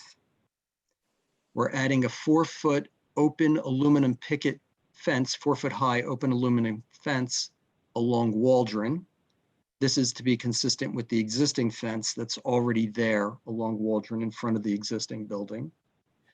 We're providing grass pavers so that emergency vehicles, fire trucks, and emergency vehicles can get on the property over the lawn to the north. We're providing a playground area for congregant families, as Emily mentioned previously. We're adding bluestone pavers from the existing sidewalk on Springfield to the new front door. And those bluestone pavers is the pathway plus a small terrace area with a few benches and ornamental trees in front of the building and a large deciduous tree over at the corner on that welcome lawn. Finally, we're adding a new building sign right here at the intersection between that bluestone pathway to the welcome lobby and the existing Springfield sidewalk. This is a current view looking east along Springfield, and you can see a portion of 309 Springfield and a small brick pier site wall in front of that. This is a proposed view looking east along Springfield. 309 Springfield and that brick wall have been removed, revealing more of the historic chapel. And in its place, there's a new lawn with a large deciduous tree installed. You see the building sign right here at the intersection between Springfield sidewalk and the bluestone pathway leading to the front door. And the existing chapel remains as a prominent iconic feature along the road. And the new sanctuary from this specific view is not visible. This is a view looking west from the corner of Springfield and Waldron. The existing chapel anchors the corner. You could see a portion of 309 Springfield, which is visible right here. This is a proposed view looking west up Springfield. 309 Springfield has been removed. A new lawn, the site sign, and the deciduous plantings have been placed. And from this vantage point, the new sanctuary is not visible. This is a view looking across Springfield at the chapel. 309 Springfield and that asphalt driveway and concrete sidewalk and the parking lot beyond are all visible. This is a proposed view looking across Springfield. And there's a generous green welcome lawn with deciduous and flowering trees in the foreground in front of the sanctuary. That sanctuary and its welcome lobby is set back 77 feet from the curb along Springfield. The height of the sanctuary is 37 feet from grade, and this is close to the height of the ridge of the original chapel building. The welcome lobby is in front of the sanctuary right here, and it steps down. It's 26 feet high and aligns with the adjacent commercial properties. The sanctuary is clad in white fiber clapboard siding, similar to the clapboard siding of the chapel and its addition.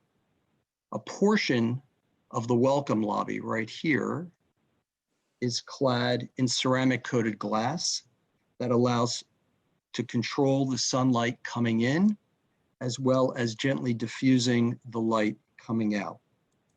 And there is a glass connecting corridor that connects the welcome lobby across back to the chapel addition.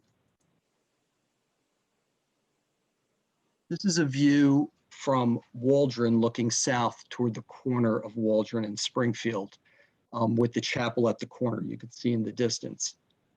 And this is that same view after the improvements have been made to the site. And you can see the sanctuary in the middle of the site, the proposed open aluminum picket fence with the enhanced plantings along the Waldron sidewalk. This is a view across Waldron, looking west into the site. And what you see here is the surface parking lot in the foreground, and then off to the right, and off to the left, the back of the chapel addition. This is that proposed view across from Waldron. The sanctuary building is set back 89 feet from the curb of Waldron. The asphalt parking lot has been removed and replaced with a lawn. You see the aluminum picket fence that continues the existing aluminum picket fencing that's in front of the chapel and its addition. And the dense planting that's on the north end, the dense planting buffer that's on the north end of the property. This is a view from on the property currently, as if you were standing just outside of what would be the proposed sanctuary. You can see the asphalt parking lot. You can see the existing one-story garages on your left-hand side. This is that same view proposed, looking from the outside of the sanctuary, looking north. You see the 7-foot high wooden fence along the edge of the property line, a dense planting of evergreen planting along that north edge. And then in front of that dense planting and that landscape buffer is lawn between it and the sanctuary building. Finally, these are overall street elevations illustrating the massing of the sanctuary in relationship to the existing building and street context. So the top elevation is Springfield Avenue. And it illustrates how the welcome lobby right here is aligned with the adjacent commercial property. And then the sanctuary steps up from that in the back, still allowing the chapel on the corner to remain as a separate iconic expression as it currently does. The bottom elevation is along Waldron, and it illustrates how the majority of the sanctuary is really concealed behind the chapel and the chapel addition, and is separated from the rest of the residences on Waldron by that landscaped green garden in the back. And I thank you for that. And So a few more questions, Mr. Tattoni. The materials on the exterior, I think you covered the front glass and the clapboard cladding on the new structure. Yes. Are there windows in the rear of the structure? there are. On the north side of the structure, Can you show us on the plans at all? Yes.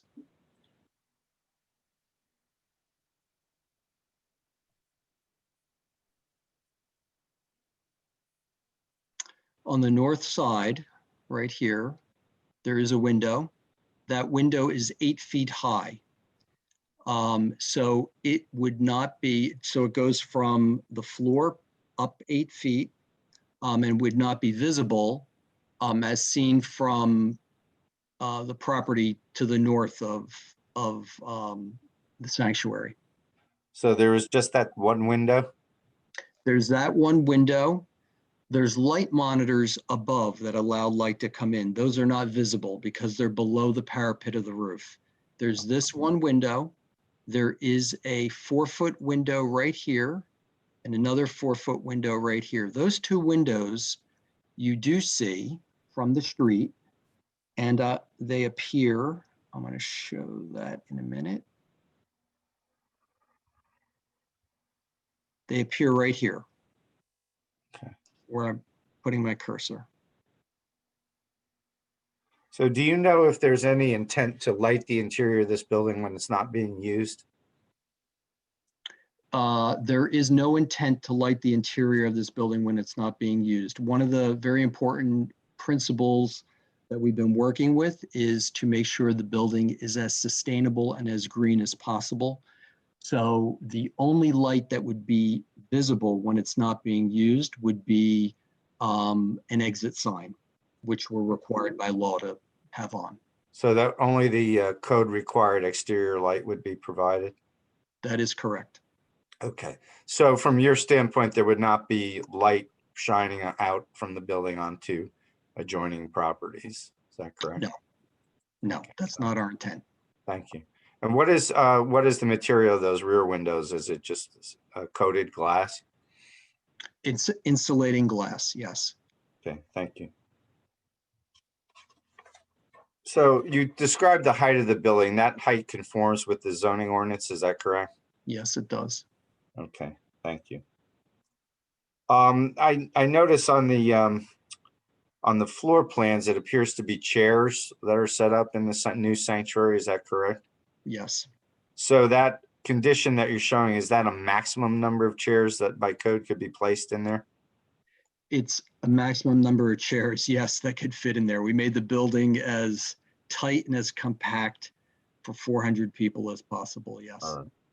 So I want to turn your attention a little bit. There were comments that we received from the Historic Preservation Commission. I think you've covered really most of that, which is identifying the exterior materials, showing these renderings that show 3D modeling and the view of this building.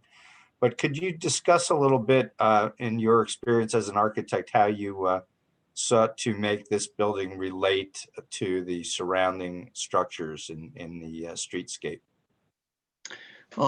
Yes, there's a couple of ways we did that. One is, I think, cladding it in white clapboard siding, similar to the church in its addition, is one way. Basically treating this corner as kind of a mini campus that's related to the original chapel and its addition. The other is to make sure that the massing of it, the scale of it, was appropriate really toward the commercial district so that it kept the iconic nature of the chapel on the corner to be that, and to allow this building to really be a background or a canvas to it. And am I correct that this building has been designed to be as compact as it possibly could and to be placed as far into the interior of the property as possible, to consistent with meeting the goals of the program? Yes, that is correct. Okay, thank you. One other question: the proposed sign in the front, the new monument sign along Springfield Avenue, is that a lighted sign? It is not lighted, no. Okay.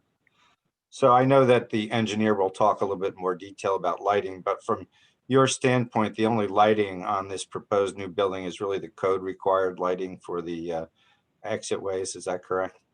That is correct. Okay, thank you. And again, the engineer will talk in much more detail about the variances that we'll run through, but I assume you are familiar with the variances that are being requested. Yes. And from your standpoint as an architect, was there a way to accomplish this program on the site without the necessity for those variances in any way? No, when we started this, we tried to minimize that as much as possible, and I think we've done that. And from a design standpoint, I mean, I think you already talked about how the new building would relate to the surroundings, but do you see some advantages of this project if it's built over what currently exists there today in terms of aesthetics?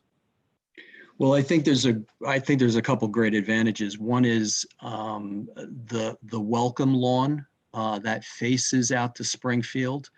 I think will be quite lovely and a beautiful addition to, even if you're not a member or a congregant, giving that kind of semi-public space.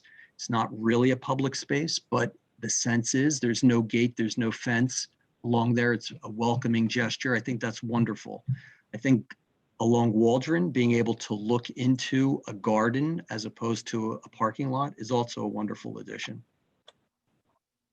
Okay, thank you.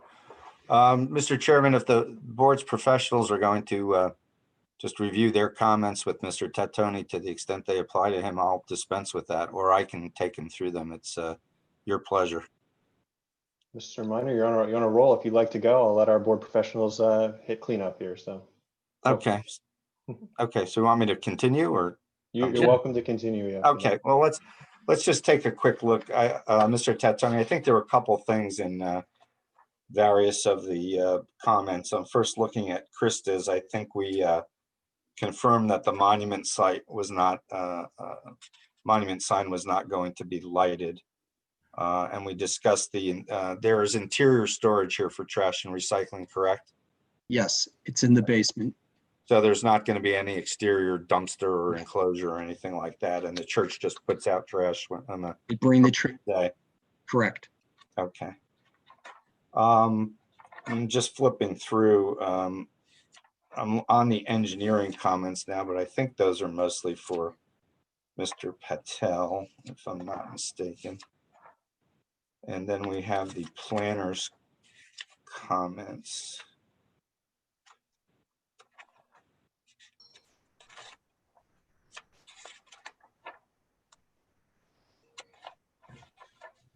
You can certainly allow the board professionals to ask any questions relevant to the architect if you like. Understand. Yeah, I think we're really, Mr. Chairman, that's really all I have for Mr. Tattoni. Thank you. Okay, thank you. So, Mr. Dower or Mr. Snickis, anything you'd like to raise with, again, the architect here, understanding there will be planning testimony as well as an engineer available. I just had a few questions regarding the what was presented tonight. The height of the building, the welcome area compared to the sanctuary, what's the difference in height of those two buildings, those two sections? 11 feet. Okay.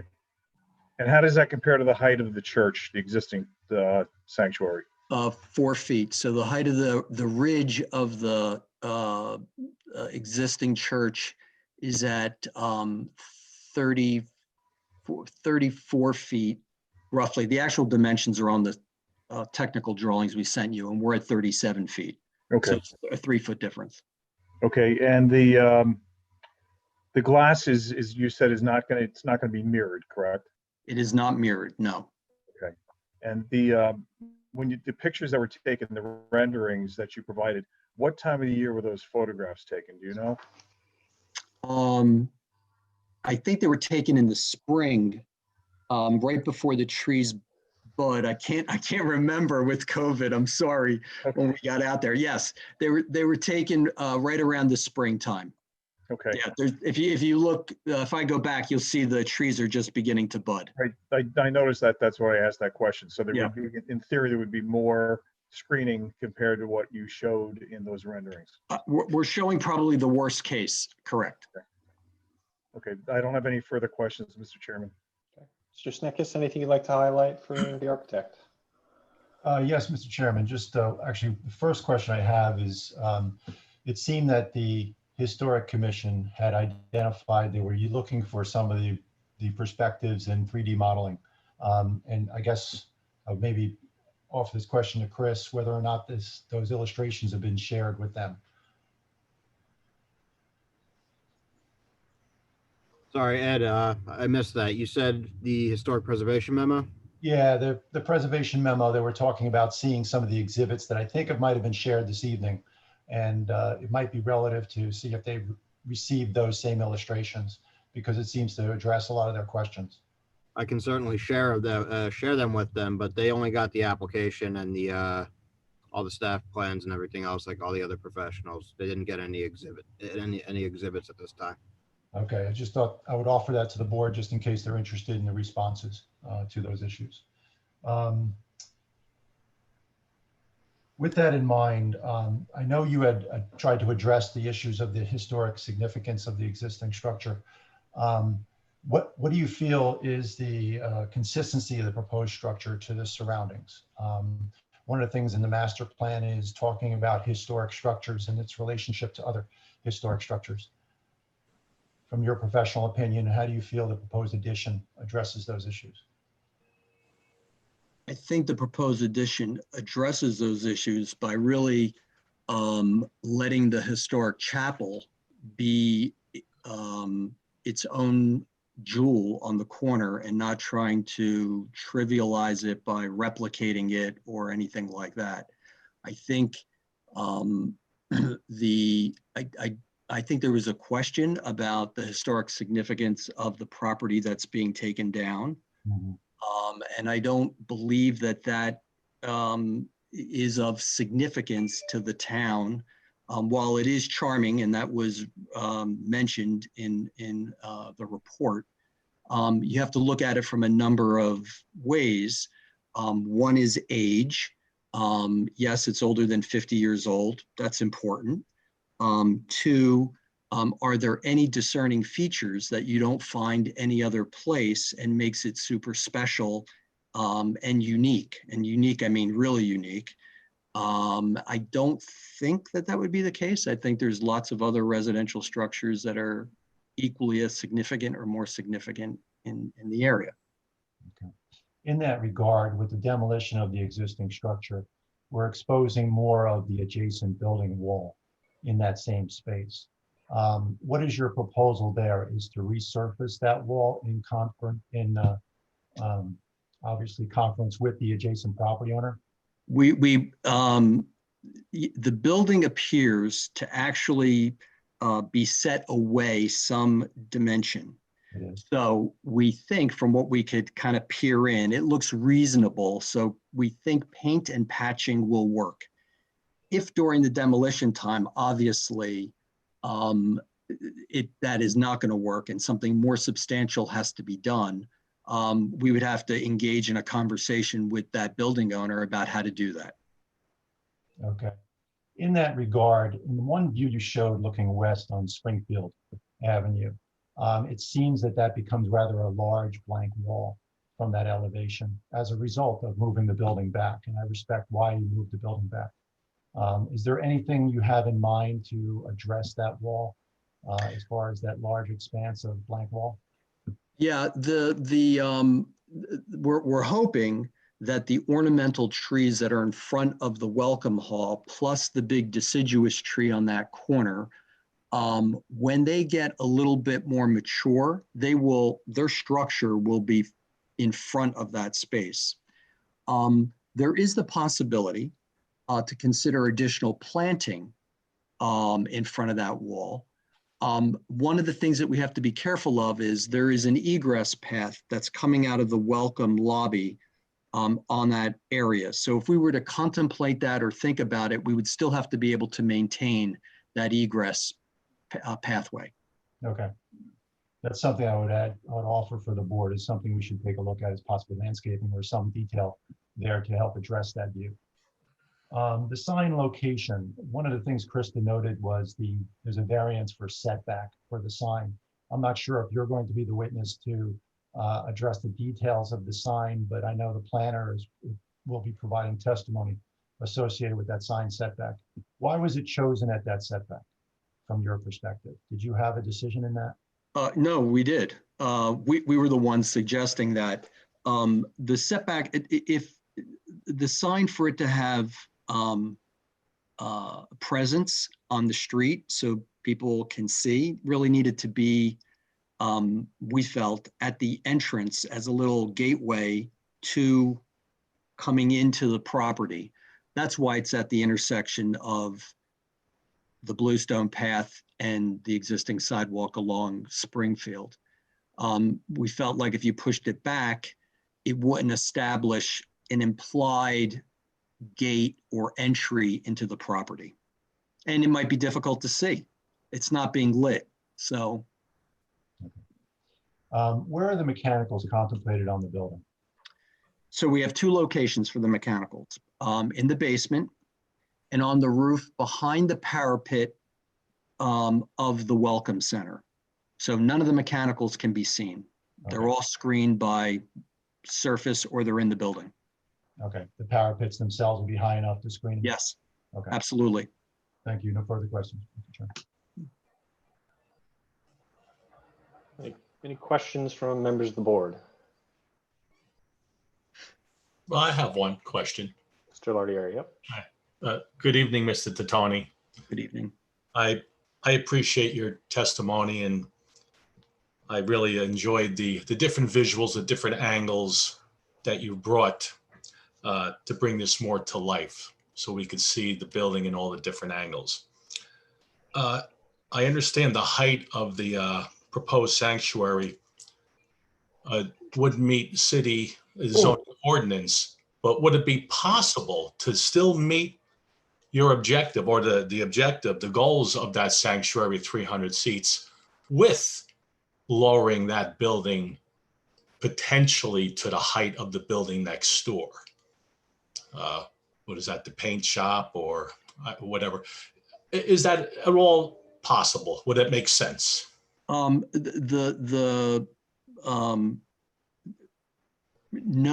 is the easy answer, but let me explain why. Sure. We have a mezzanine floor inside the sanctuary. So if we were to compress it that low, it would take about a third of the floor plate and make that back section like an 8 or 9 foot ceiling in the back. And I think that would not be a very pleasant place to be for a third of the people in worship. So that's why we chose to keep it the way we have it.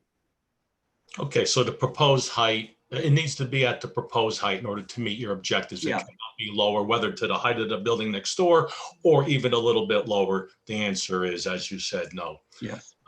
There was a little discussion about lighting, interior lighting, shedding out to the outdoors. Will there be any exterior lighting that is proposed from outside the building? And in the evening time, will that back be illuminated at all? Will it be completely pitch black? No, we are not illuminating the building.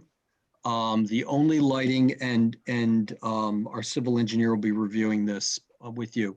The only lighting are bollards that are shining down on the pathway for emergency egress.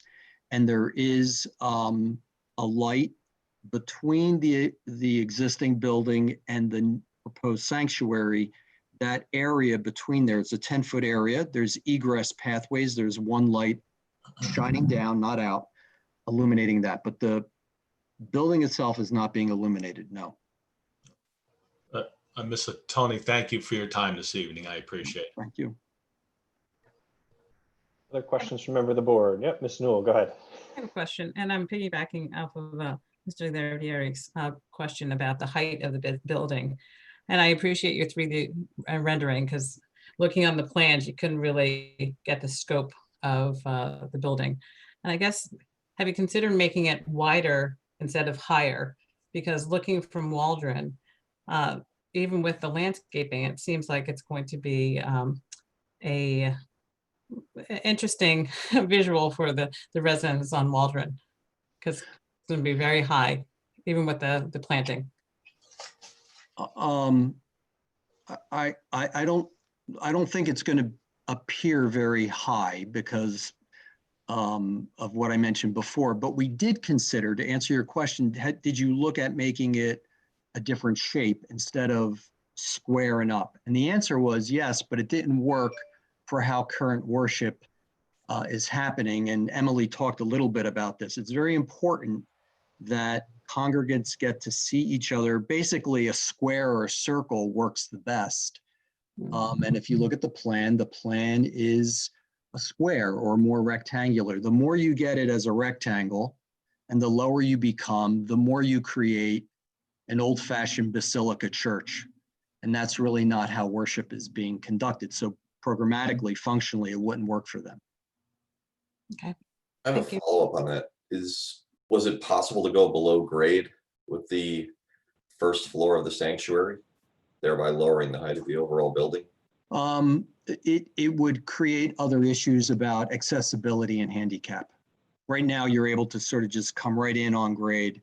If we went below, it would just it would not make it universally accessible. You'd have to take an elevator down there, et cetera.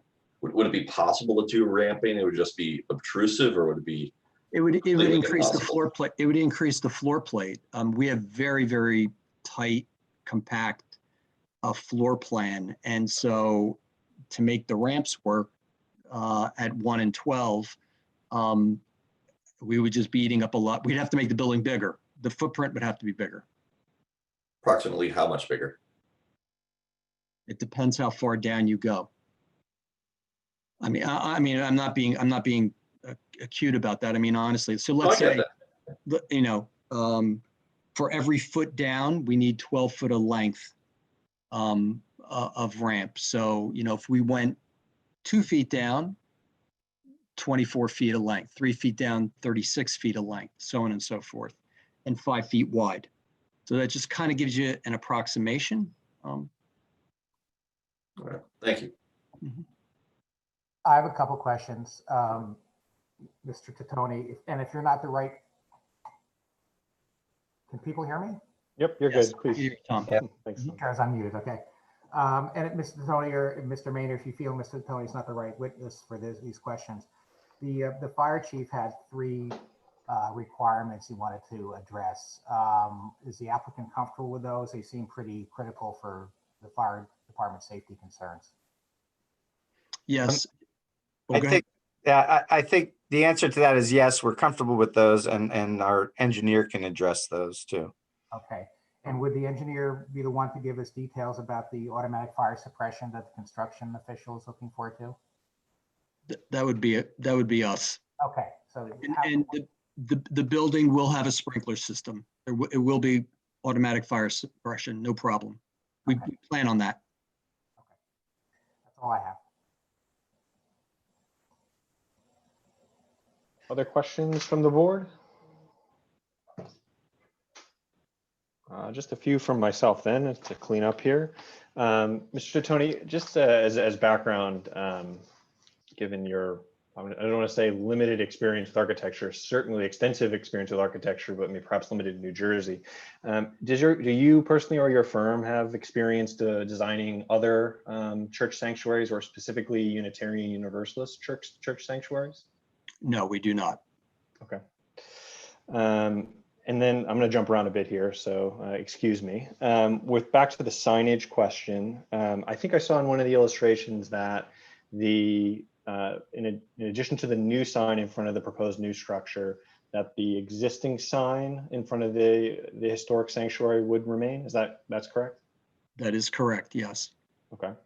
And is there any other signage contemplated on the site, be it at Waldron Avenue or on Springfield Avenue, that your firm feels is appropriate to draw the attention of folks coming to the site? Any other net new signage we should be aware of? No. Okay. In terms of ingress and egress to the site, as I understand it, the site now, I've only personally been there a few times during my time living in Summit. It would appear that the existing site is primarily accessed off of Waldron Avenue at the moment, in terms of ingress to the actual physical structure. That's correct? That is correct, yes. So in terms of the flow for the proposed application, would you anticipate a significant majority in terms of the access to the sanctuary to come from Springfield Avenue? We do. We intend that the new main door coming to the facility will be from Springfield, yes. And that's for both, that includes any accessible needs as well, handicapped individuals, Yes. wheelchair accessibility? Yes, it is Okay. fully accessible, yes. Okay. In terms of, and this is a bigger and broader question, in terms of the design and renovation, we talked about sinking the structure or widening the structure to address height issues. When you were first looking to design the architecture for this project, did you consider any expansion of the existing structure, and maybe less so the sanctuary itself, but considering the office and classroom space that directly adjoins it? Any way to kind of expand off of that structure to fashion a new sanctuary? We did, but there were 2 reasons why we disposed of it pretty quickly. One was the footprint of it and the structure of it as a 2-story, individual 2-story pancake meant that we'd have to demolish everything inside in order to do that, and you wouldn't have much left. And the second thing is the actual footprint of that doesn't work again with the program of how they worship. We pretty much have to create that new. But we did talk about it and we looked at it and it just was not feasible. And plus, we would have to recreate all the classroom and office space that they currently use in that wing. Okay. And then just two final questions here. Regarding trash collection, we heard that the trash would be stored in the interior of the building. In terms of where it gets collected, and this can be something, Mr. Minor, we can address with the engineer if it's appropriate. Is it brought curbside? I'm not really familiar with how trash collection for this facility is. I believe it is, yes. It is. Okay, and that's to Waldron or that's to Springfield? Under the new Springfield. design? Springfield. I believe it's Springfield. Okay. And then finally, Mr. Mullen gave me this idea in terms of using the subterranean space on the site. Parking is, I think, put lightly, a sensitive subject for this site and for this area. While I'm spending other people's money, would you consider underground parking or any kind of innovative facilities to perhaps expand or at least maintain the parking on the site?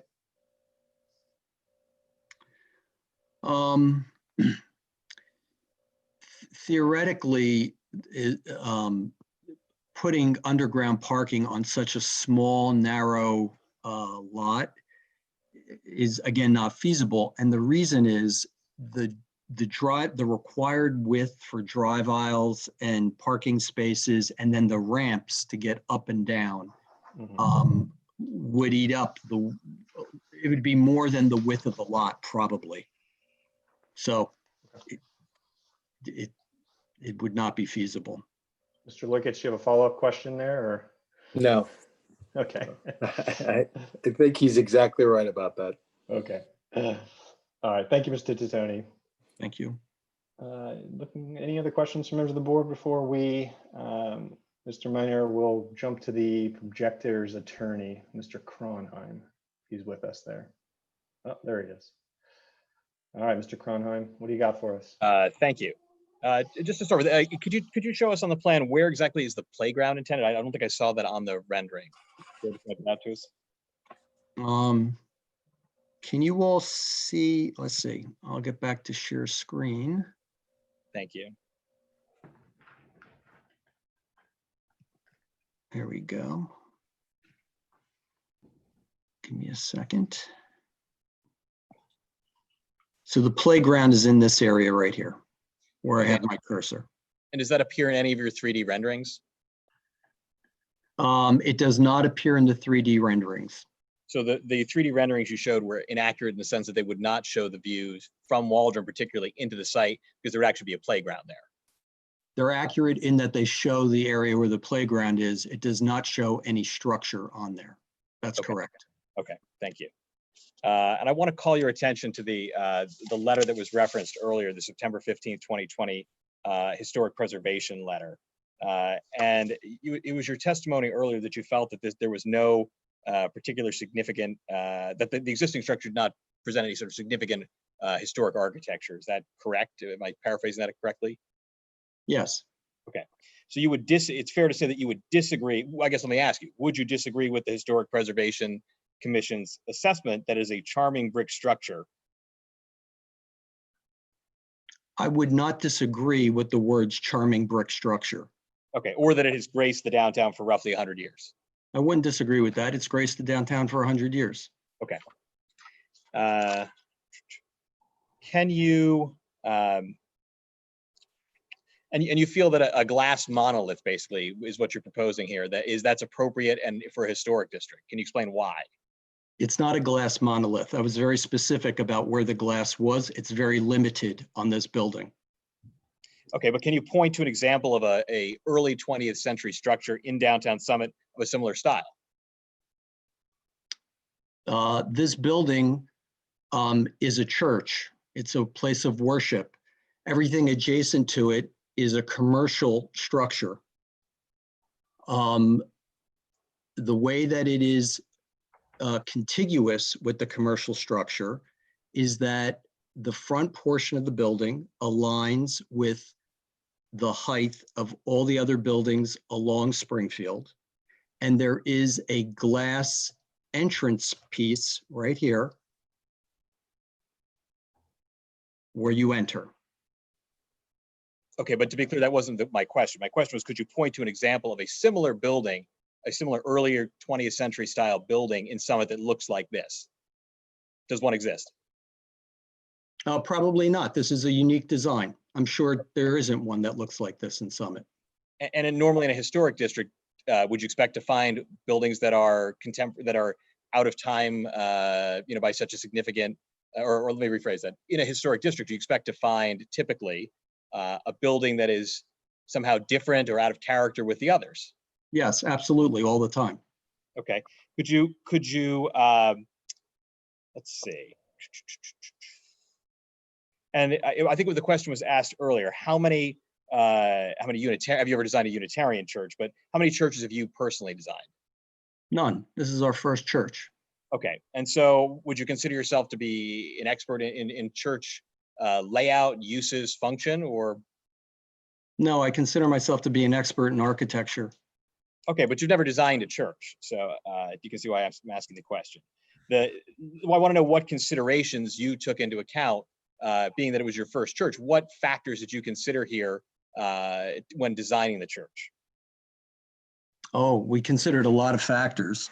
The factors that we considered, one was the program of what would be required and the space needed for that program. We considered the site and the site that we had to work with.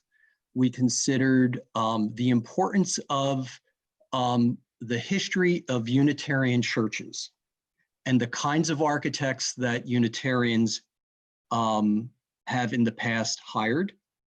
And we know that. We considered all those factors.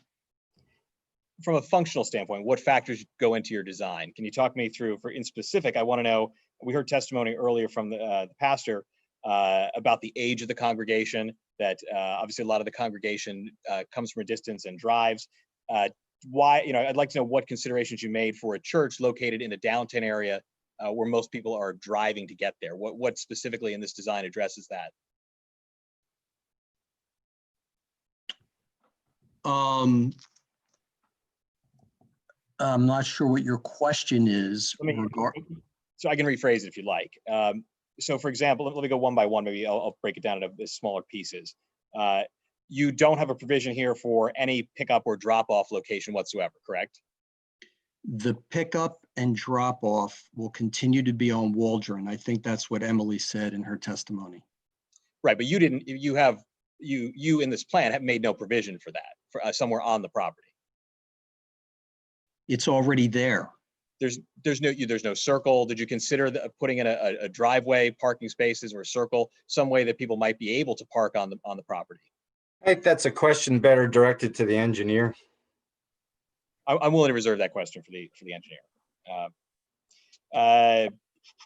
You did testify, however, earlier that you were concerned about handicap access and egress, but yet you also didn't consider, there is no handicap parking that you've added in this plan, correct? There are no handicap spaces whatsoever.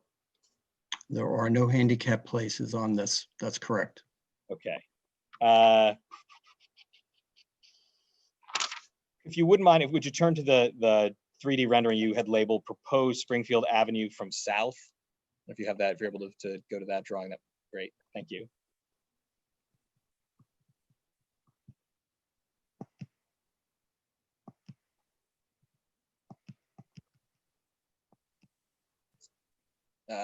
Yes, I think that's the one. Okay.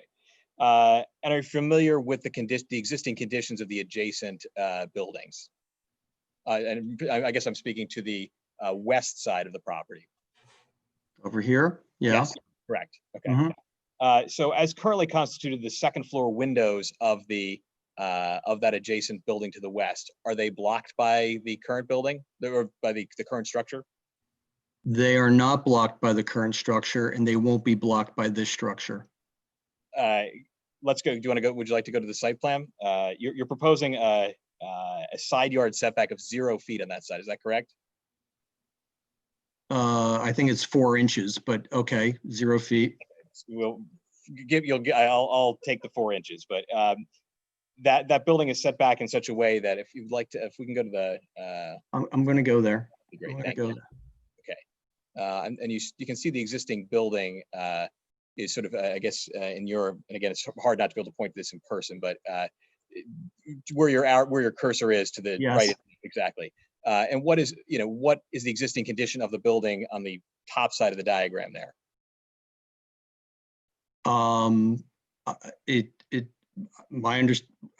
There's nothing there. It's a wall. What are you asking?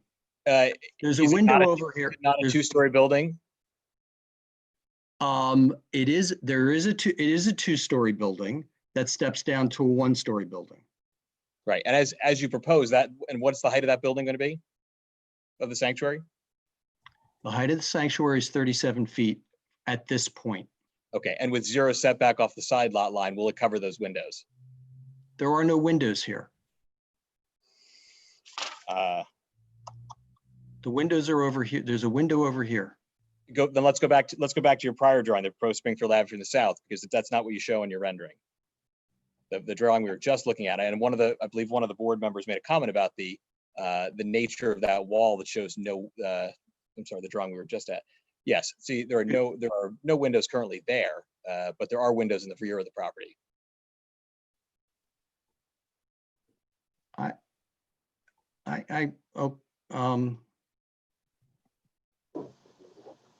So what you're saying is that there are windows back here? That's correct. Yeah, there's a law firm. There's currently a law firm tenant there, and we'll during our case, we'll put on testimony about the extent of the reduction in property value, the diminution of light and air to that section of the property. But I wanted to give you an opportunity to address that first. Well, let me just say one thing. Just remind everybody that this structure is in the B zone where the side yard setback requirement is 0. Yeah, but there's an existing condition there with windows, so we'd have. Well, there may or may not be, but it doesn't seem relevant to me if the side back, if someone came in there and built a commercial structure tomorrow, they build it right up to the side yard, up to the maximum height, and be done with it. That's not true though. With a 4-inch gap, it wouldn't be in conformance with the fire code. But again, we'll reserve that for our direct testimony. You testified also that there was no way that you could build this without the variances requested. Is that correct? I think I was asked if we had minimized the variances, and I think we have tried to do that. Yes. And so, sorry, go ahead. No, that's all. Go ahead. And so you've also given testimony that there was no way to rebuild this within the existing footprint. Is that correct? And combine the two churches? Is that no? accurate? What I said was there was no feasible way to do that. And what makes it unfeasible? The fact that you have to rip out the entire structure in order to the second floor and reconstruct it in order to get 400 people in there. But isn't that exactly what you're doing with the adjacent property? No, we're taking the building down. We're building a new building for 400 people. The structure is completely made for that volume. So why couldn't you simply knock down both structures and build one structure that sat 400 people and provided some level of parking? Are you saying knock down the historic chapel? What makes it more historic than the building next to it? Do they not both date to the same period? Well, you're asking questions about. Is it not an aesthetic preference? Which of those two? Whoa. Go ahead, Mr. Titoni. Unless you're finished. The client, the Unitarian Church, Beacon, does not wish to remove the historic chapel. But that doesn't address the feasibility of the project whatsoever. That's simply their preference. Correct? Every project comes with preferences. And this client does not want to remove the historic chapel. And actually, it would be an enormous detriment to the town of Summit to do that. And your testimony is that the project itself, even though it provides no parking, would not be a detriment to downtown Summit. No, I don't believe it would be a detriment to downtown Summit. Okay, and that's your opinion, though. Let's be clear. Of course, all of this is my Wait, opinion. time out. Yep. That is beyond the scope of this witness. We got traffic experts, we got engineers, we got a planner. This is the architect. He's building the building. He's doing the design, right? Understood. Let me rephrase that question. Is there any reason that some of the green spaces you put into your proposal couldn't be used to meet some of the parking requirement, other than a purely aesthetic reason? There's no technical reason that I'm aware of. Okay, that I appreciate that. So it would be feasible to ask for less in terms of variance, because you wouldn't need a parking variance if you were to utilize some of this green space for parking. You don't have to answer that. No, that's way beyond the scope of this testimony. And the idea that you can put the sufficient parking to meet the ordinance on this site if you paved it over in 3 levels. So Not sufficient parking. His testimony was that he had requested the minimum number of variances required. no, his testimony was that he tried to design the building in a way to minimize the variances required. So, I don't believe that's exactly what his testimony was. well, we could argue about it all day, but I don't see it's highly relevant here. Can we move on? Yeah, no further questions for this witness. Mr. Kronheim, any other questions from the interested public? You can use the reaction to raise your hand or take yourself off of mute. Hi. Can you state your Sorry, name? I'm turning on my video. Yeah. Okay. This is Pete and Kristen Toohill. We actually own the property at 10 Waldron Ave, just adjacent to the Unitarian Church. Okay. This is the time for questions. Yep, for this witness, please. Oh, it's not. It is the time for us.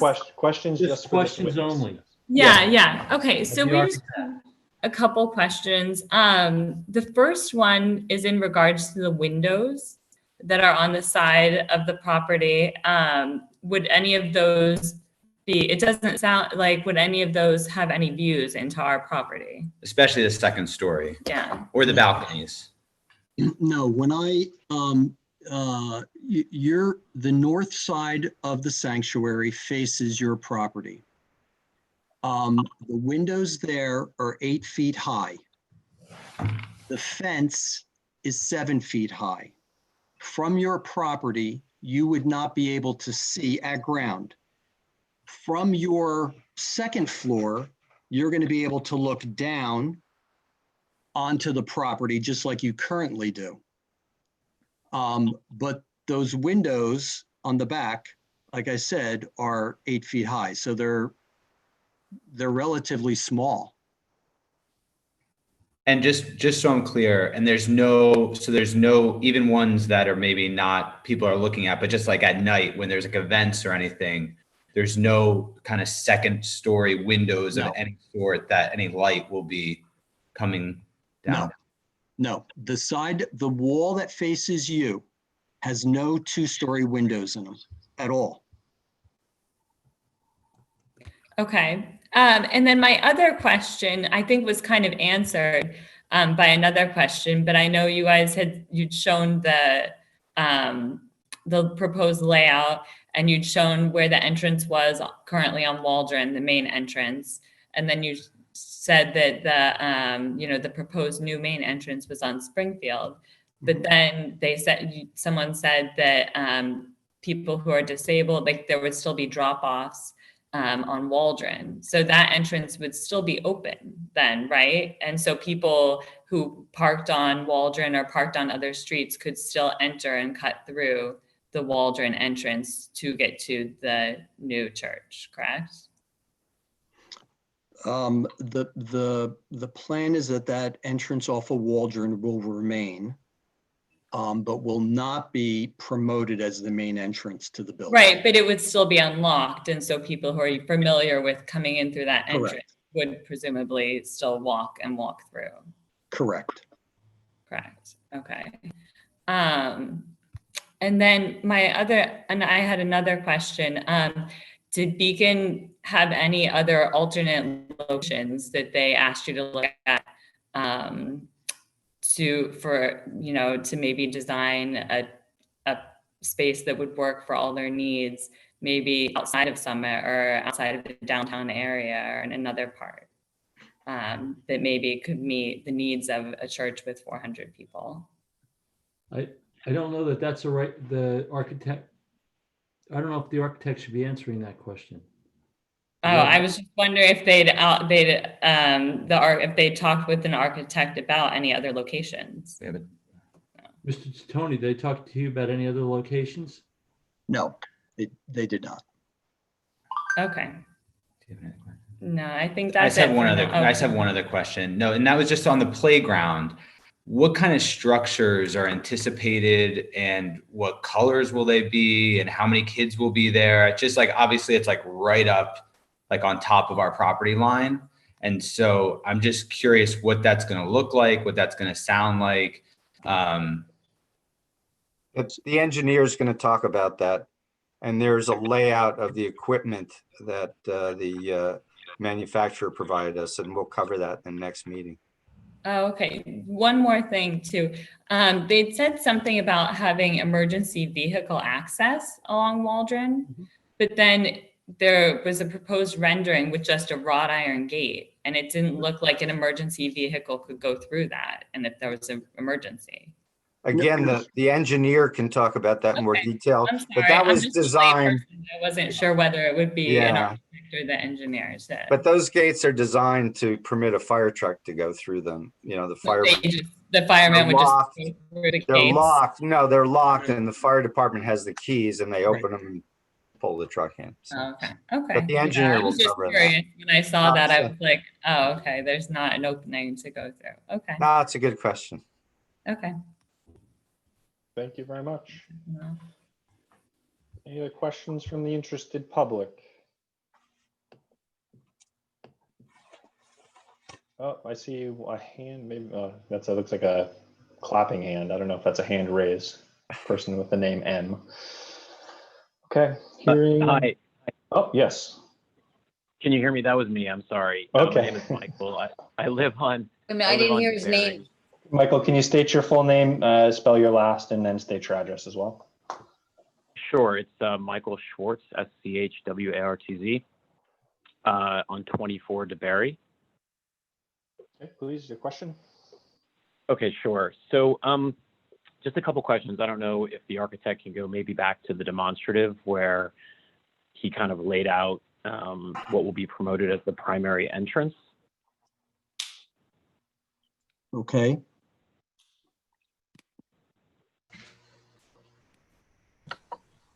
So my question is, I mean, we frequently go, up and down Springfield. Obviously, it's a major thoroughfare, a double yellow. So I'm just kind of curious, will those parking spots in front of what will be the primary entrance still remain? Because I saw in that photo, maybe it's photo 6 or 7, I'm not sure. Hang on, this photo? It's where yeah, but it sort of showed like where some people were walking. Oh yeah, I think it's 7. Okay. Oh yeah, those are spots. Okay, so there's a bunch of parking spots right there. Right. Will those stay there? Because in the other photo you just showed, they were gone. Well, they were gone for the purposes of showing the lawn and the building. We're not taking parking spots off of the street. No. Gotcha. And I don't know if this is the right question for you. Maybe it's for the engineer. But obviously with Springfield being a major thoroughfare on both sides and that being a pickup and drop off, I don't want to take anything away from the questions that were just asked about Waldron. But how does one propose having that be a drop off and pickup if there's parking right in front of it? That'll really have to be for the engineer and the parking testimony also. Gotcha. Okay. These people are Just a reminder, if you're not asking or answering questions, you can just please mute your line so there's no interference for the court reporter. Thank you. Any further questions, Mr. Schwartz? Sorry, I didn't mean to cut you off there, but. Oh, no worries. That's all. Yeah, that's all I had. Thank you. Thank you. Any other members of the public? Thank you, Mr. Titoni, for hanging in here with us. Thank you. Just gonna do a quick skim for anyone frantically waving.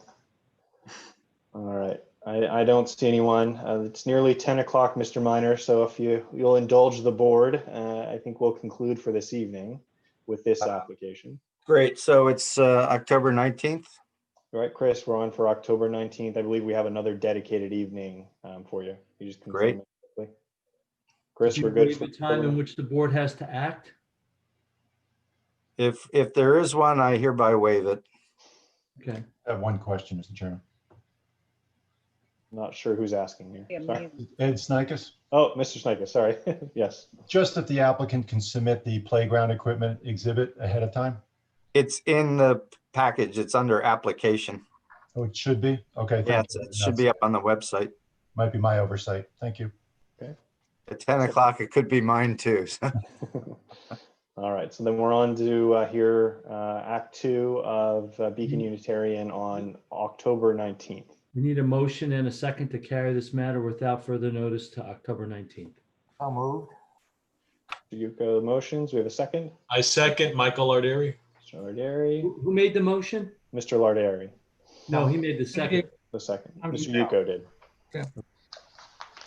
Okay, so we have a motion from Mr. Yuko, a second from Mr. Laderi. All in favor to carry it to October 19th without further notice? Aye. Aye. Aye. Anybody opposed? All right, seeing none. Okay, board members, hang in for a second. I think we have a set of minutes to approve, but otherwise. Thank everyone you all. Dismissed. Thank you, Mr. Minor. Thank Thank you. you, Mr. Good night. Conheim. Thank you, everyone. Thank you. Appreciate it. I think we're just doing minutes tonight. Chris, is that right? Yes, that's correct. Minutes from August 17th of 2020. We need a motion to approve those. Motion to approve. And is there a second? A second, Michael. Okay, all in favor? Aye. Aye. Anybody opposed? Didn't think so. All right. And Mr. Galvin, you don't need your executive session this evening. That still holds.